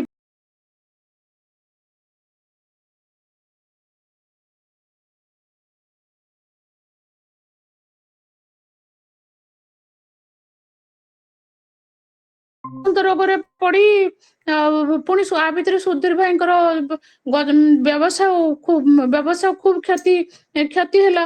ସେ ପୁଣି ନୂଆ ବ୍ୟବସାୟ ଆରମ୍ଭ କଲେ। ସେତେବେଳେ ଆରମ୍ଭ କରି ଦ୍ୱିତୀୟ ବିବାହ କଲେ। ଆଉ ଏଇ ଦ୍ୱିତୀୟ ବିବାହର ସେ ସ୍ତ୍ରୀ ମଧ୍ୟ ବସନ୍ତ ରୋଗରେ ପଡିକିରି ସେ ମଧ୍ୟ ଗୋଟିଏ ବା ଦୁଇଟି ସନ୍ତାନ ଜନ୍ମ ଦେଇଥିଲେ। ସେମାନେ ମଧ୍ୟ ଚାଲିଗଲେ। ତାପରେ ସୁଧୀର ଭାଇ ବଡ ମୟନାମତୀ ଆଶ୍ରମରେ ଆ ଭିତରେ ଭକ୍ତ ସମ୍ମିଳନୀ ହୋଇଥିଲା, ଯୋଗ ଦେବାକୁ ଚାଲିଗଲେ। ଆଉ ଭାରତ ଭ୍ରମଣ ମଧ୍ୟ ଯାଇଥିଲେ। ସେଠାରେ ତାଙ୍କର ଶାଶୁ ଶ୍ୱଶୁର ଆଉ ତାଙ୍କର ନିଜ ଭଉଣୀ ଜଣେ, ସେ ମଧ୍ୟ କୁମିଲାରୁ ଆସିଥିଲେ। ସେ ସୁଧୀର ଭାଇଙ୍କୁ ବହୁତ ଅନୁନୟ ବିନୟ ବୁଝେଇଲେ। ତାଙ୍କର ଶାଳୀ ଜ୍ୟୋତ୍ସ୍ନା ଦେବୀ ସେ ଶେଷ ପର୍ଯ୍ୟନ୍ତ ଥିଲେ। ସୁଧୀର ଭାଇଙ୍କ ପରେ ହିଁ ସେ ଦେହ ରକ୍ଷା କରିଥିଲେ। ସେ ଜ୍ୟୋତ୍ସ୍ନା ଦେବୀଙ୍କୁ ତାଙ୍କର ଅନୁରୋଧରେ ସୁଧୀର ଭାଇ ବିବାହ କରିଥିଲେ। ଆଉ ଏଇ ଯୋଉ ଯାମିନୀ ରଞ୍ଜନ ଯେ ତାଙ୍କର ଶ୍ୱଶୁର, ସେ ପରବର୍ତ୍ତୀ ସମୟରେ ତାଙ୍କର ସମସ୍ତ ବିଷୟ ସମ୍ପତ୍ତି ମୟନାମତୀ ଆଶ୍ରମକୁ ଦେଇ ଦେଇଥିଲେ। ଯାହା ହଉ ଏଇ ଦ୍ୱିତୀୟ ସ୍ତ୍ରୀ ବର୍ତ୍ତମାନ ଏଇ ସମସ୍ତ ଦୁଃଖ ଭିତରେ ମଧ୍ୟ ସୁଧୀର ଭାଇଙ୍କର ଅନବରତ ସେ ଜୟଗୁରୁ ନାମ ଜପ କରନ୍ତି। ଆଉ ସଦା ତାଙ୍କ ମୁଖରେ ଆନନ୍ଦର ଭାବ ଥିଲା। ଏହା ଭିତରେ ସୁଧୀର ଭାଇ ହଜାରିବାଗ କୋର୍ଦମା ଗୋଟେ ଜାଗାକୁ ବ୍ୟବସାୟ ପାଇଁ ଚାଲିଗଲେ। ୟା ଭିତରେ ବ୍ୟବସାୟରେ ଖାଲି କ୍ଷତି ହୋଇ ଚାଲିଛି। ସେଠାରେ ତାଙ୍କର ପୁଣି 2ଟି ଛୁଆ ହେଲେ। ତୃତୀୟ ପତ୍ନୀ ଜ୍ୟୋତ୍ସ୍ନା ଦେବୀଙ୍କର ବଡ ଝିଅ ଥିଲେ ମିନତୀ। ଆଉ ମିନତୀଙ୍କର ଗୋଟେ ସାନ ଭଉଣୀ ମଧ୍ୟ ଚାଲିଗଲେ। ତାପରେ ତାଙ୍କର ଆଉ 2ଟି ସନ୍ତାନ ହୋଇଥିଲା। ଦିନେ ସେଇ ବଡ ଝିଅ ମିନତୀ ଆଉ ସାନ ଭାଇ ଭଉଣୀ ପତ୍ନୀ ଜ୍ୟୋତ୍ସ୍ନାଙ୍କ ସହିତ ଥରେ ମଟର ଗାଡିରେ ରାଞ୍ଚି ଯାଉଥାନ୍ତି। ବାଟରେ ଚକା ପମ୍ପଚର ହେଲା। ଅନ୍ଧକାର ରାତ୍ରି, ମଝିରେ ବାଘର ଗର୍ଜନ ଶୁଣା ଯାଉଥାଏ। ସମସ୍ତେ ଡରି ଥରହର, କିନ୍ତୁ ସେ ମନେ ମନେ ଜୟଗୁରୁ ମହାମନ୍ତ୍ର ଜପ କରୁଥାନ୍ତି। ଏଇଭଳି 2 ଘଣ୍ଟା ପରେ ହଠାତ୍ ଆଉ ଗୋଟେ ଜିପ୍ ଆସି ଅନ୍ଧାରରେ ପହଞ୍ଚିଲା। ଆଉ ଏଇ ଗାଡିଟିକୁ ମଧ୍ୟ ସେ ଟାଣି ଟାଣି ନେଇଗଲା। ଆଉ ଯିବା ବାଟରେ ମଧ୍ୟ ସେ ଗାଡି ବାଲା ସୁଧୀର ଭାଇଙ୍କ ପରିବାରଙ୍କ ସହିତ ଖାଦ୍ୟ ପାନୀୟ ଦେଇକି ସାହାଯ୍ୟ କରିଥିଲେ। ଏହା ଶ୍ରୀ ଶ୍ରୀ ଠାକୁରଙ୍କର ଅପାର କରୁଣା ବୋଲି ସେ ଜାଣିଥିଲେ।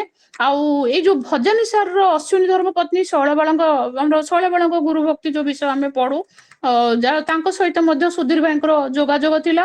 ଯାହା ହଉ ବାରମ୍ବାର ବିଫଳ ହୋଇ ପୁଣି ହଜାରିବାଗର କୋର୍ଦମାର ଆସି କୋଲକାତାର ଦମଦମରେ ପୁଣି ସୁଧୀର ଭାଇ ନିଜର ବ୍ୟବସାୟ ଆରମ୍ଭ କଲେ। ସେଠାରେ ନିଜର ମା, ଶାଶୁ, ବଡ ଭଉଣୀ, ସ୍ତ୍ରୀ ପିଲା ସମସ୍ତେ ରହୁଥିଲେ।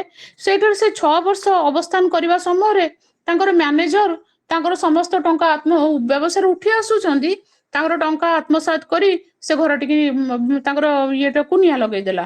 ସେଇ କାରଖାନା, ଛୋଟ କାରଖାନାଟେ, ତାକୁ ପୁଣି ନିଆଁ ଲଗେଇଦେଲା। ସେ ପୁଣି ଦମଦମ ଘର ଗାଡି ସବୁ ଥିଲା, ତାକୁ ବିକ୍ରି ବକ୍ରା କରିକିରି ପୁଣି ଆସିକି ଛୋଟ ଘରଟିଏ ଭଡା ନେଇକିରି ପୁଣି ବ୍ୟବସାୟ ଆରମ୍ଭ କଲେ। ସେ ବ୍ୟବସାୟୀ ଥିଲେ ତ ବଡ କଷ୍ଟରେ ତାଙ୍କର 4 ବର୍ଷ କଟିଥିଲେ। ବହୁତ ଅଭାବ ହେଲେ ମଧ୍ୟ ଆନନ୍ଦ ମନ ସଦା ଆନନ୍ଦମୟ। ଏଇ ସମୟରେ ତାଙ୍କର ମା ଚାଲିଗଲେ, ଶାଶୁ ମଧ୍ୟ ଚାଲିଗଲେ। ଆଉ ସର୍ବସନ୍ତ ହୋଇକିରି ସେ ପୁଣି ପୁର ସୁନ୍ଦରୀ ଗୋଟେ ଧର୍ମଶାଳାରେ ଯାଇକି ରହିଲେ। ଏହି ସମୟରେ ଜଣେ ଭଦ୍ର ବ୍ୟକ୍ତି MLA, ତାଙ୍କ ନାଁ ଥିଲା ମୃତ୍ୟୁଞ୍ଜୟ ଜାନା, ମେଦିନୀପୁରର ମୃତ୍ୟୁଞ୍ଜୟ ଜାନା। ସେ ଏଇ ଯୋଉ ଛୋଟିଆ ଘରଟିଏ ରହୁଥାନ୍ତି, ସୁଧୀର ଭାଇ ତାଙ୍କ ଘରକୁ ଯେତେବେଳେ ଯାଇକି ଠାକୁରଙ୍କ ବିଗ୍ରହ ଦେଖିଲେ, ସେ ଖୁବ ଖୁସି ହେଇଗଲେ। କାରଣ ମୃତ୍ୟୁଞ୍ଜୟ ଜାନା ସେ ନିଜେ ମଧ୍ୟ ଠାକୁରଙ୍କର ଦୀକ୍ଷିତ ଶିଷ୍ୟ ଥିଲେ। ଯାହା ହଉ ଠାକୁରଙ୍କର ଅଦୃଶ୍ୟ କୃପାରୁ ସେ ଧୀରେ ଧୀରେ ତାଙ୍କୁ ସମସ୍ତ ସାହାଯ୍ୟ କରିବାକୁ ଲାଗିଲେ। ଆଉ ସେଇଠାରେ ସେ ଛୋଟକାଟିଆ ବ୍ୟବସାୟଟେ ମଧ୍ୟ ତାଙ୍କ କୃପା ବା ତାଙ୍କର ଏରୁ ଆରମ୍ଭ କଲେ। ଏଇ ସମୟରେ ତାଙ୍କର ଜଣେ ନିଜର ଭାଇ ଜଣେ ହେବେ ସମ୍ପର୍କୀୟ ଭାଇ ବେଚୁ ବାବୁ, ସେ ମଧ୍ୟ ଆସି ସୁଧୀର ଭାଇ ତାଙ୍କ ପିଲାମାନଙ୍କୁ ପଢାଶୁଣାର ବ୍ୟବସ୍ଥା କରିଥିଲେ। ତାପରେ ସୁଧୀର ଭାଇଙ୍କ ଠାରୁ ଜାଣି ସେ ମଧ୍ୟ ଠାକୁରଙ୍କର ଚରଣାଶ୍ରୟ ନେଇଥିଲେ, ଯେତେବେଳେ ଠାକୁର ଚାଲିଗଲେଣି। ତାପରେ ହାଓଡାର ଫଣିମିତ୍ର ଭାଇଙ୍କର ନିର୍ଦ୍ଦେଶରେ ସେ ସେଠାରେ ଏକ କଣ୍ଟା ପୋଖରୀ ଅଞ୍ଚଳରେ ମଧ୍ୟ ଗୋଟେ ଭଡା ଘର ନେଇକରି ସୁଧୀର ଭାଇ କିଛି ଦିନ ରହିଲେ। ଏହା ଭିତରେ ପିଲାମାନେ ପଢାପଢି କରିକି ବଡ ଝିଅ ମିନତିକୁ ସେ ବିବାହ ଦେଲେ। ଏ ମିନତି ବାହା ହେବା ପରେ ପରେ ସୁଧୀର ଭାଇ ଖୁବ ଅସୁସ୍ଥ ହୋଇ ପଡିଥିଲେ। ଏଇ ସମୟରେ ଦେଖିଲେ ଠାକୁର ତାଙ୍କୁ କହୁଛନ୍ତି, ସୁଧୀର ଚାଲ ତତେ ନିତ୍ୟ ଲୋକ ଦେଖାଇ ଆଣିବି, ସ୍ୱପ୍ନରେ ଦେଖୁଛନ୍ତି। ଯାହା ହଉ ଏ ଆଲୌକିକ ଦର୍ଶନର ଅର୍ଥ ସୁଧୀର ଭାଇ ବୁଝିଗଲେ। ଆଉ ସମସ୍ତ ପରିବାରକୁ ମଧ୍ୟ ବୁଝାଇଲେ ଯେ ଠାକୁର ଏଇ ଗୃହର ରକ୍ଷାକର୍ତ୍ତା, ଏବେ ସେ ରକ୍ଷା କରିବେ ପ୍ରତିଶ୍ରୁତିବଦ୍ଧ ଠାକୁର। ସମସ୍ତଙ୍କୁ ସାନ୍ତ୍ୱନା ଦେଲେ। ଏଇଭଳି ସାନ୍ତ୍ୱନା ଦେଇ 1941 ମସିହା ଡିସେମ୍ବର 12 ତାରିଖରେ ସୁଧୀର ଭାଇ ଇହ ଧାମ ତ୍ୟାଗ କରି ନିତ୍ୟ ଲୋକକୁ ଚାଲିଗଲେ। ସେ ଚାଲିଗଲା ପରେ ଠାକୁରଙ୍କର ପ୍ରଚ୍ଛନ୍ନ କୃପାରେ ତାଙ୍କ ପରିବାର ବହୁତ ଭଲରେ ରହିପାରିଥିଲେ। ତାଙ୍କର ଗୋଟିଏ ଝିଅ ବିଏ ପାସ୍ କରିଥିଲେ। ଏଇ ମୃତ୍ୟୁଞ୍ଜୟ ଜାନା ତାଙ୍କୁ ଗୋଟେ ଛୋଟ ଚାକିରିଟିଏ ସେ ଝିଅଟିକି କରାଇ ଦେଇଥିଲେ। ତାପରେ ଗୋଟିଏ ଗଭର୍ଣ୍ଣମେଣ୍ଟ ଘର କ୍ୱାର୍ଟର ବ୍ୟବସ୍ଥା କରିଦେଇଥିଲେ। ଏଇ ପରିବାର ଯେହେତୁ ସେ ଏମଏଲଏ ଥିଲେ ତାଙ୍କ ପାଇଁ କରିଦେଇଥିଲେ। ତାପରେ ବେଚୁ ବାବୁଙ୍କ ସାହାଯ୍ୟରେ ଜ୍ୟୋତ୍ସ୍ନା ଦେବୀ ତାଙ୍କୁ କହିଲେ, ତାଙ୍କ ପୁତୁରା ହେବେ, ତାଙ୍କର ଦିଅର ବା କଣ ହେବେ, ତାଙ୍କୁ ଅନୁରୋଧ କରିବା ଫଳରେ ଏଇ ବଡ ଝିଅ ମିନତିର ସ୍ୱାମୀ ର ଚାକିରି ହୋଇଥିଲା। ମିନତି ତ ଚାକିରି କରିଥିଲେ, ତାଙ୍କ ସ୍ୱାମୀ ମଧ୍ୟ ଗୋଟେ ଚାକିରି ପାଇ ତାଙ୍କ ପରିବାରର ମୁରବୀ ହୋଇଥିଲେ। ଆଉ 1943 ମସିହାରେ ଜ୍ୟୋତ୍ସ୍ନା ଦେବୀ ଦେହାନ୍ତ ହୋଇଥିଲା। ଆଉ ତାପରେ ଗୋଟେ ସରକାରୀ ଫ୍ଲାଟ ଏଇ ତାଙ୍କ ପାଇଁ ମୃତ୍ୟୁଞ୍ଜୟ ବାବୁ ବ୍ୟବସ୍ଥା କରିଦେଲେ। ଆଉ 1944 ମସିହାରୁ ମିନତି ଏହି ଫ୍ଲାଟରେ ବାସ କରି ସମ୍ପୂର୍ଣ୍ଣ ପରିବାର ସ୍ୱାମୀ ସ୍ତ୍ରୀ ଦାୟିତ୍ୱ ନେଇଗଲେ। ସାନ ଭାଇ ଭଉଣୀ, କାହିଁକିନା ବାପା ମା ଚାଲିଗଲେଣି, ତାଙ୍କର ଭାଇ ଭଉଣୀ ମାନଙ୍କର ଦାୟିତ୍ୱ ନେଇଥିଲେ।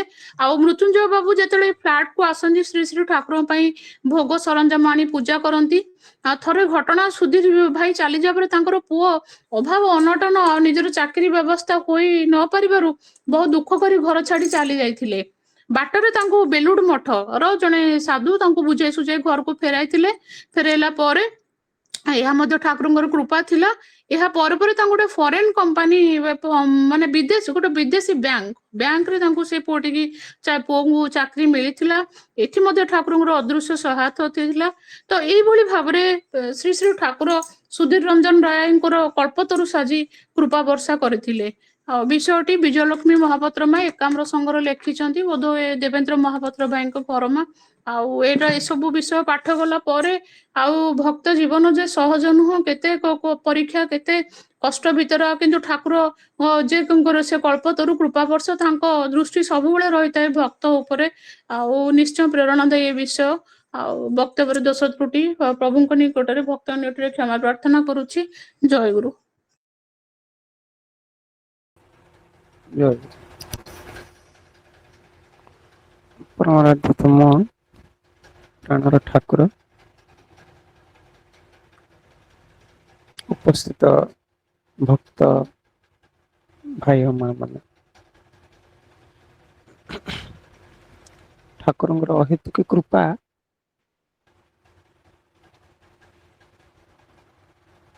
ଆମେ ଆଜି ପାଠଚକ୍ରରେ ବସି ତାଙ୍କ କଥା ଟିକେ ଆଲୋଚନା କରିପାରୁଛୁ। ସାଧୁ ସଙ୍ଗଟା ଏମିତି ଗୋଟେ ଜିନିଷ, କ୍ଷଣମୀୟ ସଜ୍ଜନ ସଙ୍ଗତି ରେଖା ଭବତି ଭବାର ନଗେ ତରଣେ ନୌକା, ଢଳ ଢଳ ପଦ୍ମ ପତରେ ଜଳ, ସେହିପରି ଜୀବନଟି ଅଚଳ। କ୍ଷଣେ ସାଧୁ ସଙ୍ଗ ଯେବେ ଲଭିବୁ, ଏ ଭବ ସାଗରୁ ସେବେ ତରିବୁ। ମୁନି ଋଷି ମାନେ ବି ଟିକେ ସାଧୁ ସଙ୍ଗ କରିବା ପାଇଁ ଅପେକ୍ଷା କରିକି ବସିଥାନ୍ତି, କେମିତି ଆସିଲେ କାହା ପାଖେ ଟିକେ ଭଗବାନଙ୍କ କଥା ପକେଇବେ। ଆମେ ମାନେ ଭାଗ୍ୟବାନ, ଆମେ ପ୍ରତି ସପ୍ତାହରେ 4 ଦିନ 5 ଦିନ ଆରାମ ସେ ଠାକୁରଙ୍କ କଥା ପକଉଛୁ। ହେଲେ ଆମ ଠାକୁରଙ୍କ ପ୍ରତି କୃପା ନୁହେଁ? ଠାକୁରଙ୍କର ଆମ ପ୍ରତି କଣ କୃପା ନୁହେଁ?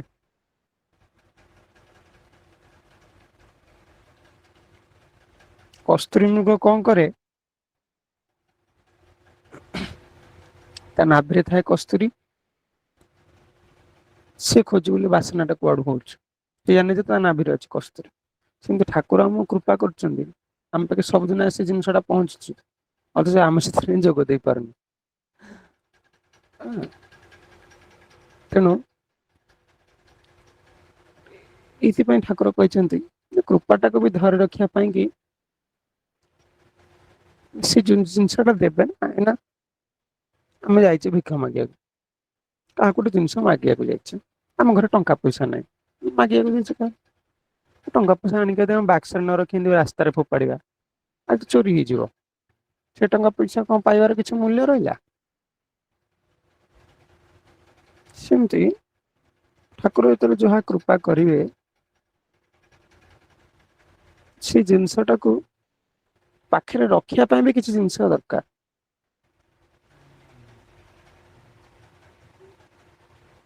ମାନେ ସେ ଠାକୁର ଯୋଉଟା ଦେବେ ଆମକୁ ତାକୁ ଆଣି ପାଖରେ ରଖିବା ପାଇଁ କି ମଧ୍ୟ ଆମର ସାମର୍ଥ୍ୟ ଥିବା ଦରକାର। ଆଉ ସେଇ ସାମର୍ଥ୍ୟ ପାଇଁ କି ଏବଂ ତାଙ୍କ କୃପା ଲାଭ ପାଇଁ କି ଆମେ ଏତେ କଥା କରିଥାଉ, ସଂଘ ସମ୍ମିଳନୀ, ଠାକୁରଙ୍କ କଥା, ପାଠଚକ୍ର, ଆଲୋଚନା, ଶାସ୍ତ୍ର ପାଠ, ଏତେ କଥା ତାଙ୍କ ଅଛି ଯାହା କହିଛନ୍ତି ସେ ଅନୁସାରେ ସେବା। ଯୋଉ କଥାଟା ଆଉ ଏ ସବୁର ଫଳ ମା ଆଲୋଚନା କଲେ, ଭାଇ ଶାସ୍ତ୍ର ପଢିଲେ, ଭାଇ ସଙ୍ଗୀତ ସେବା କଲେ, ଆଉ ସବୁଠାରୁ ଅଧିକ ମାନେ ସକ୍ରିୟ ଅଂଶ ସେବା ଅଂଶଗ୍ରହଣକାରୀ 4 ରୁ 5 ଜଣ। ସବୁଠାରୁ ପ୍ରଥମ ଫଳଟା ଯିବ ଯୋଉମାନେ ଶୁଣୁଛନ୍ତି, ଭକ୍ତମାନେ। ନିଧିଧ୍ୟା ନବଧା ଭକ୍ତିର ପ୍ରଥମରୁ କଣ? ଶ୍ରବଣଂ କୀର୍ତ୍ତନଂ ବିଷ୍ଣୁ ସ୍ମରଣଂ ପାଦ ସେବନଂ। ପ୍ରଥମ କହିଲେ ଶୁଣିବା କଥା ଶ୍ରବଣ, ଆଉ ଉପନିଷଦରେ ସମ୍ଭାଷାରେ ଶ୍ରୋତବ୍ୟ, ଶ୍ରୁତବ୍ୟ, ନିଦିଧ୍ୟ, କୃତବ୍ୟ। ପ୍ରଥମେ ଶୁଣିବା କଥାଟା କହିଲେ।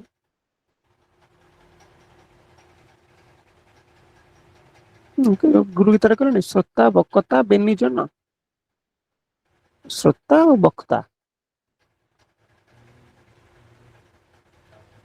ପ୍ରଥମେ ଆସିବେ ଶ୍ରୋତା।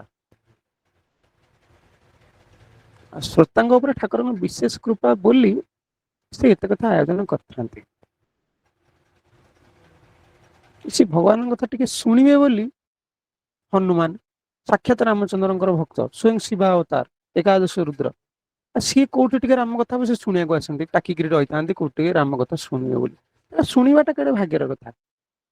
ଆମେ ମାନେ ସେତିକି ଭାଗ୍ୟବାନ ଯେ ପ୍ରତି ରବିବାରକୁ ରବିବାର ଠାକୁରଙ୍କ କଥା ପାଠଚକ୍ର ମାଧ୍ୟମରେ ଶୁଣିବାର ସୁଯୋଗ ପାଉଛୁ। ଠାକୁରଙ୍କର ଅହେତୁକି ଆମ ଉପରେ କୃପା। ଭଗବାନ ବା ଗୁରୁ ଇଷ୍ଟ ଯେତେବେଳେ ଯାହାକୁ ଭଲ ପାଆନ୍ତି ସେ ପ୍ରଥମେ କଣ କରିବେ ନା ତାକୁ କିଛି କରିବେନି, ଖାଲି ଜ୍ଞାନର ଚଷମାଟା ଆଖିରେ ପିନ୍ଧେଇ ଦେବେ। ସେଟା ହେଲେ କଣ ହବ ନା ସବୁ ଜିନିଷଟା ସ୍ପଷ୍ଟ ହେଇ ଦେଖାଯିବ। ଯାହାର ଜ୍ଞାନ ଅଛି ସିଏ ଯେତେବେଳେ ଦୁଃଖ ଭୋଗ କରିବ ସେ କଣ ଭାବିବ ମୁଁ ଦୁଃଖ ଭୋଗ କରୁଛି? ସେ ପରା ଭାବିବ ନାରାୟଣ ଦେବଙ୍କ ଭଳିଆ କଥା କହିବ। ନାରାୟଣ ଦେବ କଣ କହିଲେ ଖୋଖାଙ୍କୁ, ଗୁରୁଦାସଙ୍କୁ, ଯେ ଖୋଖା ସେ ପରା ମୁଁ ତାଙ୍କ ନିଜ ଜନ ବୋଲି ସେ ମତେ ବେଶୀ କଷ୍ଟ ଦଉଛନ୍ତି, ଶୀଘ୍ର ଶୀଘ୍ର ମତେ ତାଙ୍କ ପାଖକୁ ନେବେ ବୋଲି। ସେଇ ଜ୍ଞାନ ଲାଭ ପାଇଁ ହିଁ ଆମେ ଠାକୁରଙ୍କ ଶାସ୍ତ୍ର ପାଠ ପଢୁଥାଉ, ଆଲୋଚନା କରିଥାଉ, ଏତେ ସବୁ କଥା କରିଥାଉ। ଯୋଉ ଦୁଃଖ କଥା ପ୍ରଥମରୁ ଆଜି କୁହାଗଲା, ତାପରେ ଯୋଉ ସମ୍ପର୍କିତ ଯାହା ଆମେ ଆଲୋଚନା କଲେ, ସେ ଦୁଃଖଟା ଯେ ପ୍ରକୃତ ସୁଖ ଏ ଜିନିଷଟା କେମିତି ଜାଣିବା? ଯେତେବେଳେ ଆମେ ସଂଘକୁ ଆସିବା। ସଂଘକୁ ଆସିଲେ କଣ ହବ ନା ଜ୍ଞାନ ଲାଭ ହବ। ଜ୍ଞାନ ଲାଭଟା କେମିତି ହବ ନା ପୁରାତନ କାଳରେ କଣ ହଉଥିଲା କି ଶିଷ୍ୟମାନେ ଗୁରୁ ଗୃହକୁ ଗମନ କରୁଥିଲେ। ଶଙ୍କରାଚାର୍ଯ୍ୟଙ୍କର ଅଛି ମ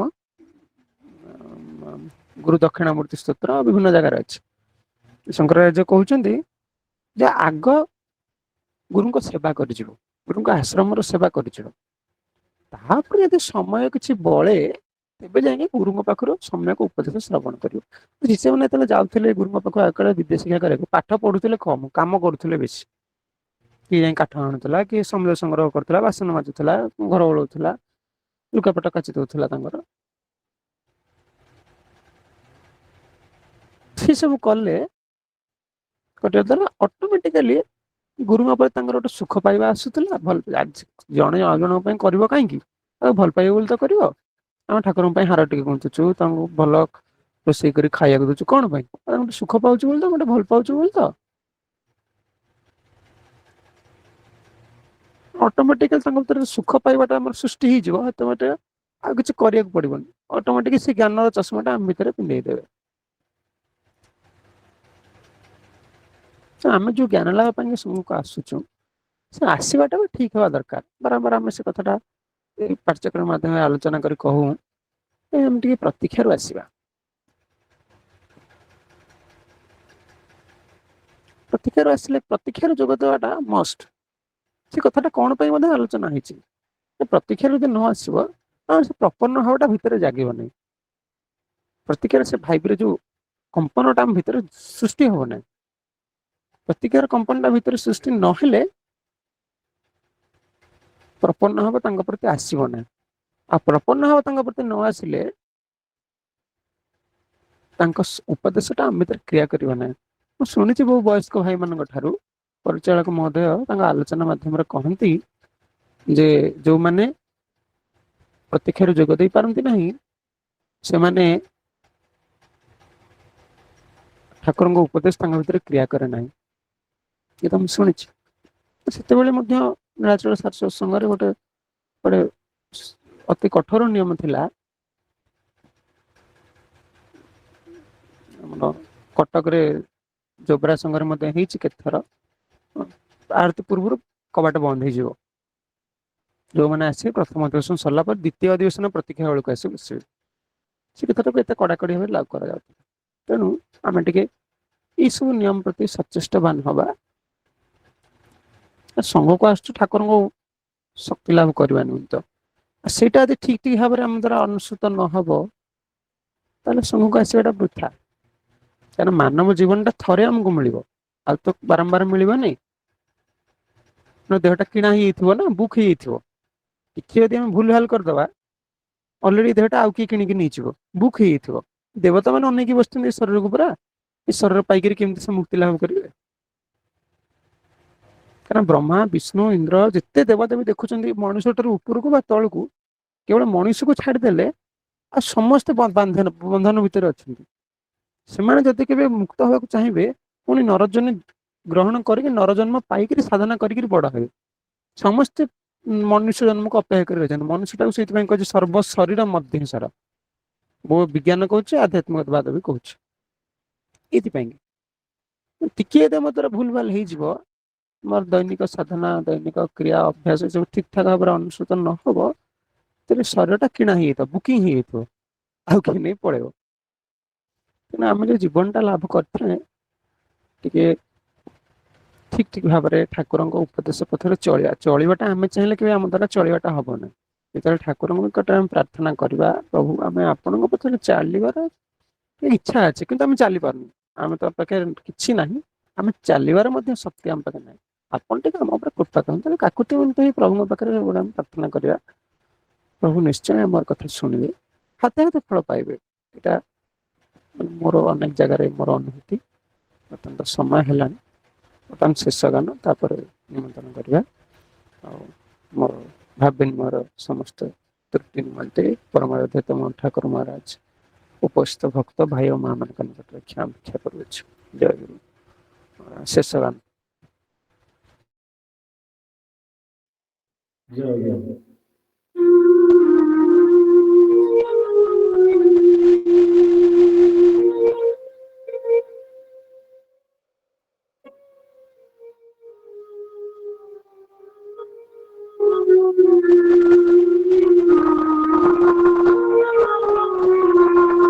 जय प्रभु केते सुख पासते,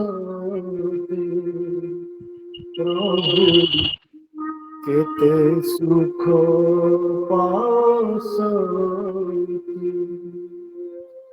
फल फूल किछि पात नहीं मो, फल फूल किछि पात नहीं मो, সে কথা বিচারে যেতে প্রভু কেতে সুখ পাশান্তি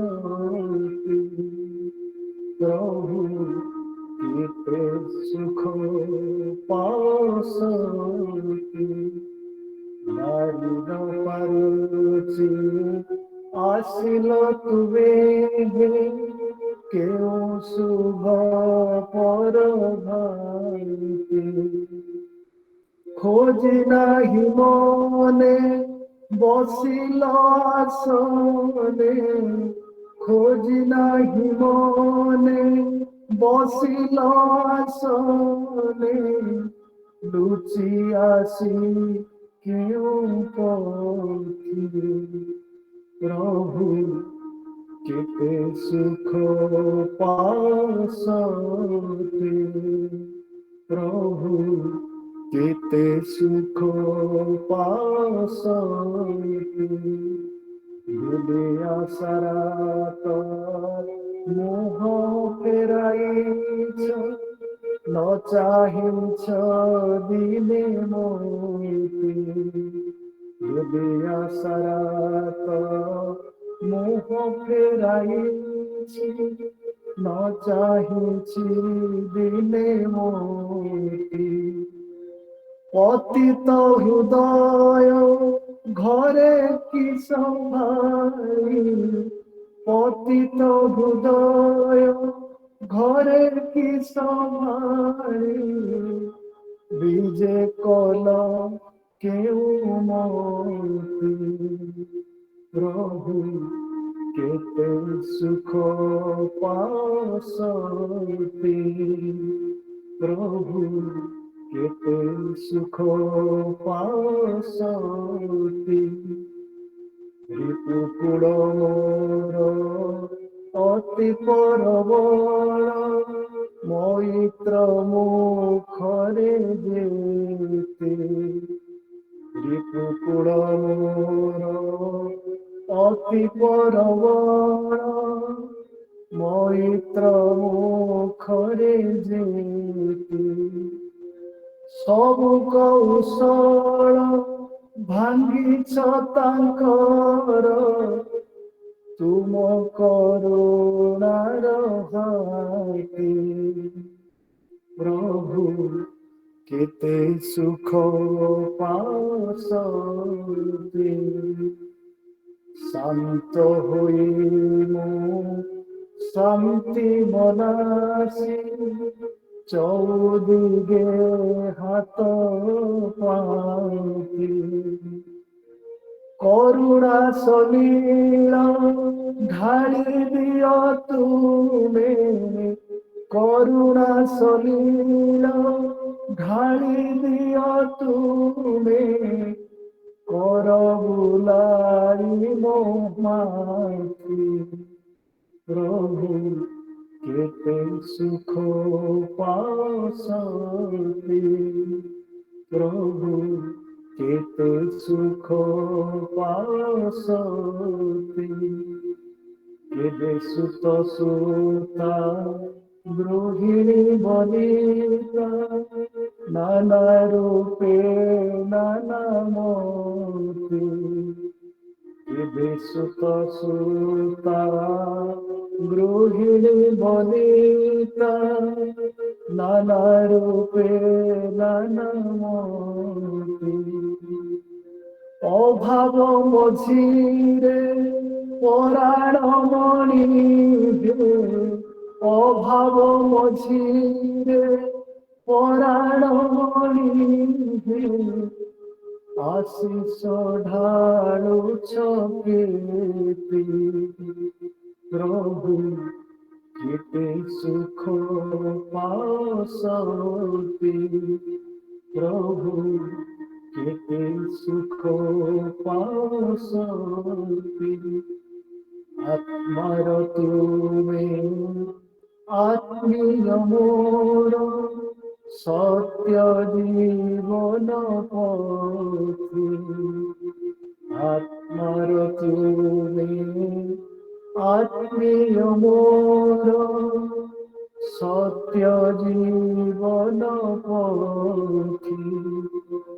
শত জনমর পরাণ ঠাকুর, শত জনমর পরাণ ঠাকুর, অন্তরগতি,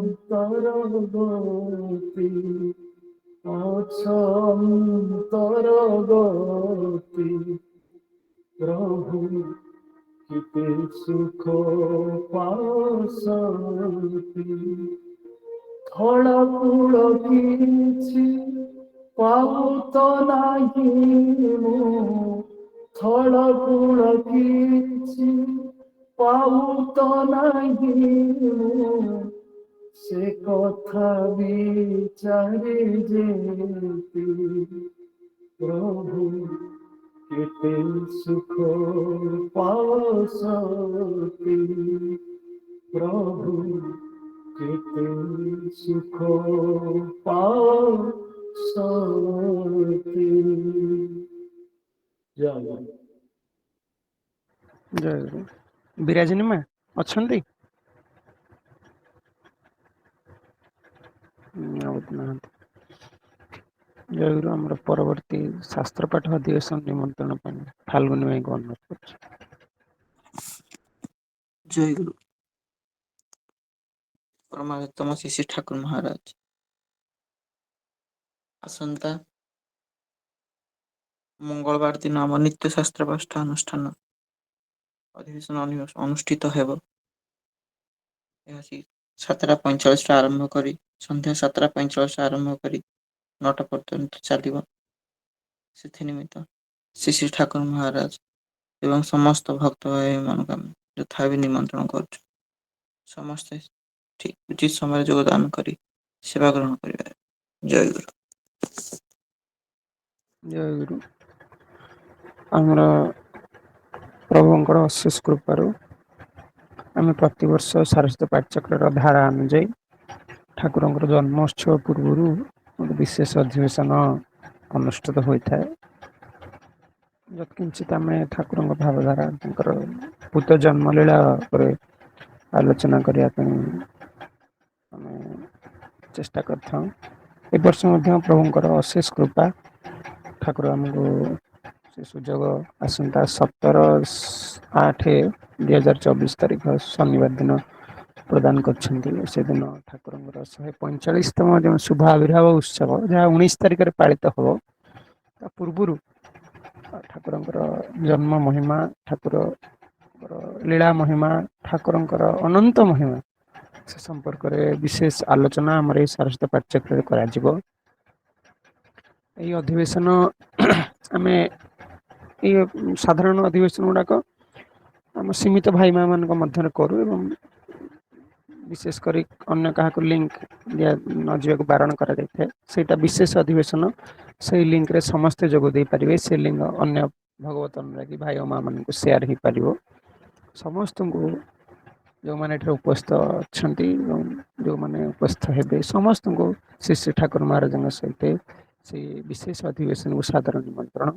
ସମସ୍ତେ ସେଇ ଅଧିବେଶନରେ ଯୋଗ ଦେବେ ଏବଂ ଠାକୁରଙ୍କ କଥା ଶୁଣି ଠାକୁରଙ୍କ କୃପା ଲାଭ କରିବେ। ବିଶେଷତଃ ସେହି ଅଧିବେଶନରେ ଆମର ବିଶିଷ୍ଟ ସନ୍ନ୍ୟାସୀ ବ୍ରହ୍ମଚାରୀ, ସାରସ୍ୱତ ମଠର ଟ୍ରଷ୍ଟି ବୃନ୍ଦ, ବହୁ ଜ୍ଞାନୀ ଗୁଣୀ ଭକ୍ତ ଏବଂ ବିଶେଷ କରି ଆମର ଶ୍ରଦ୍ଧେୟ କଳ୍ପତରୁ ଭାଇ ଯୋଗ ଦେବାର କାର୍ଯ୍ୟକ୍ରମ ରହିଛି ଆପାତତଃ। ତେଣୁ ସମସ୍ତେ ସେହି ଅଧିବେଶନରେ ଯୋଗ ଦେଇ ଠାକୁରଙ୍କର ଲୀଳାନନ୍ଦ ଉପଭୋଗ କରିବା ହେବେ। ଜୟ ଗୁରୁ। ଏବଂ ଆଜିର ଅଧିବେଶନରେ ଜ୍ଞାତ ଅଜ୍ଞାତ ସାରରେ ଯେଉଁ ସବୁ ତ୍ରୁଟି ଆମମାନଙ୍କ ଦ୍ୱାରା ହୋଇଛି, ସେଥିନିମନ୍ତେ ପରମାରାଧ୍ୟତମ ଶ୍ରୀ ଶ୍ରୀ ଠାକୁର ମହାରାଜ ଉପସ୍ଥିତ ଭକ୍ତ ଭାଇ ଓ ମା ମାନଙ୍କରେ ନିକଟରେ କ୍ଷମା ଭିକ୍ଷା କରୁଅଛି। ଜୟ ଗୁରୁ। ଆମର ପରବର୍ତ୍ତୀ ଅଧିବେଶନ ଆସନ୍ତା ରବିବାର ନୁହେଁ, 17/8 ମାନେ ଶନିବାର ଦିନ ହେବ। ଯେହେତୁ 18 ତାରିଖ ଦିନ ଜନ୍ମୋତ୍ସବ ଅଧିବାସ ପଡୁଛି, ତେଣୁ 18 ତାରିଖ ଦିନ ନ ହୋଇ ସମସ୍ତେ ନିଜ ନିଜ ସେବାରେ ବ୍ୟସ୍ତ ଥିବେ। 17 ତାରିଖ ଦିନ ଶନିବାର ଦିନ ହେବ। ଜୟ ଗୁରୁ। ବର୍ତ୍ତମାନ ବିଦାୟ ପ୍ରାର୍ଥନା, ନାମ ସଂକୀର୍ତ୍ତନ ବିରତି। ଜୟ ଗୁରୁ।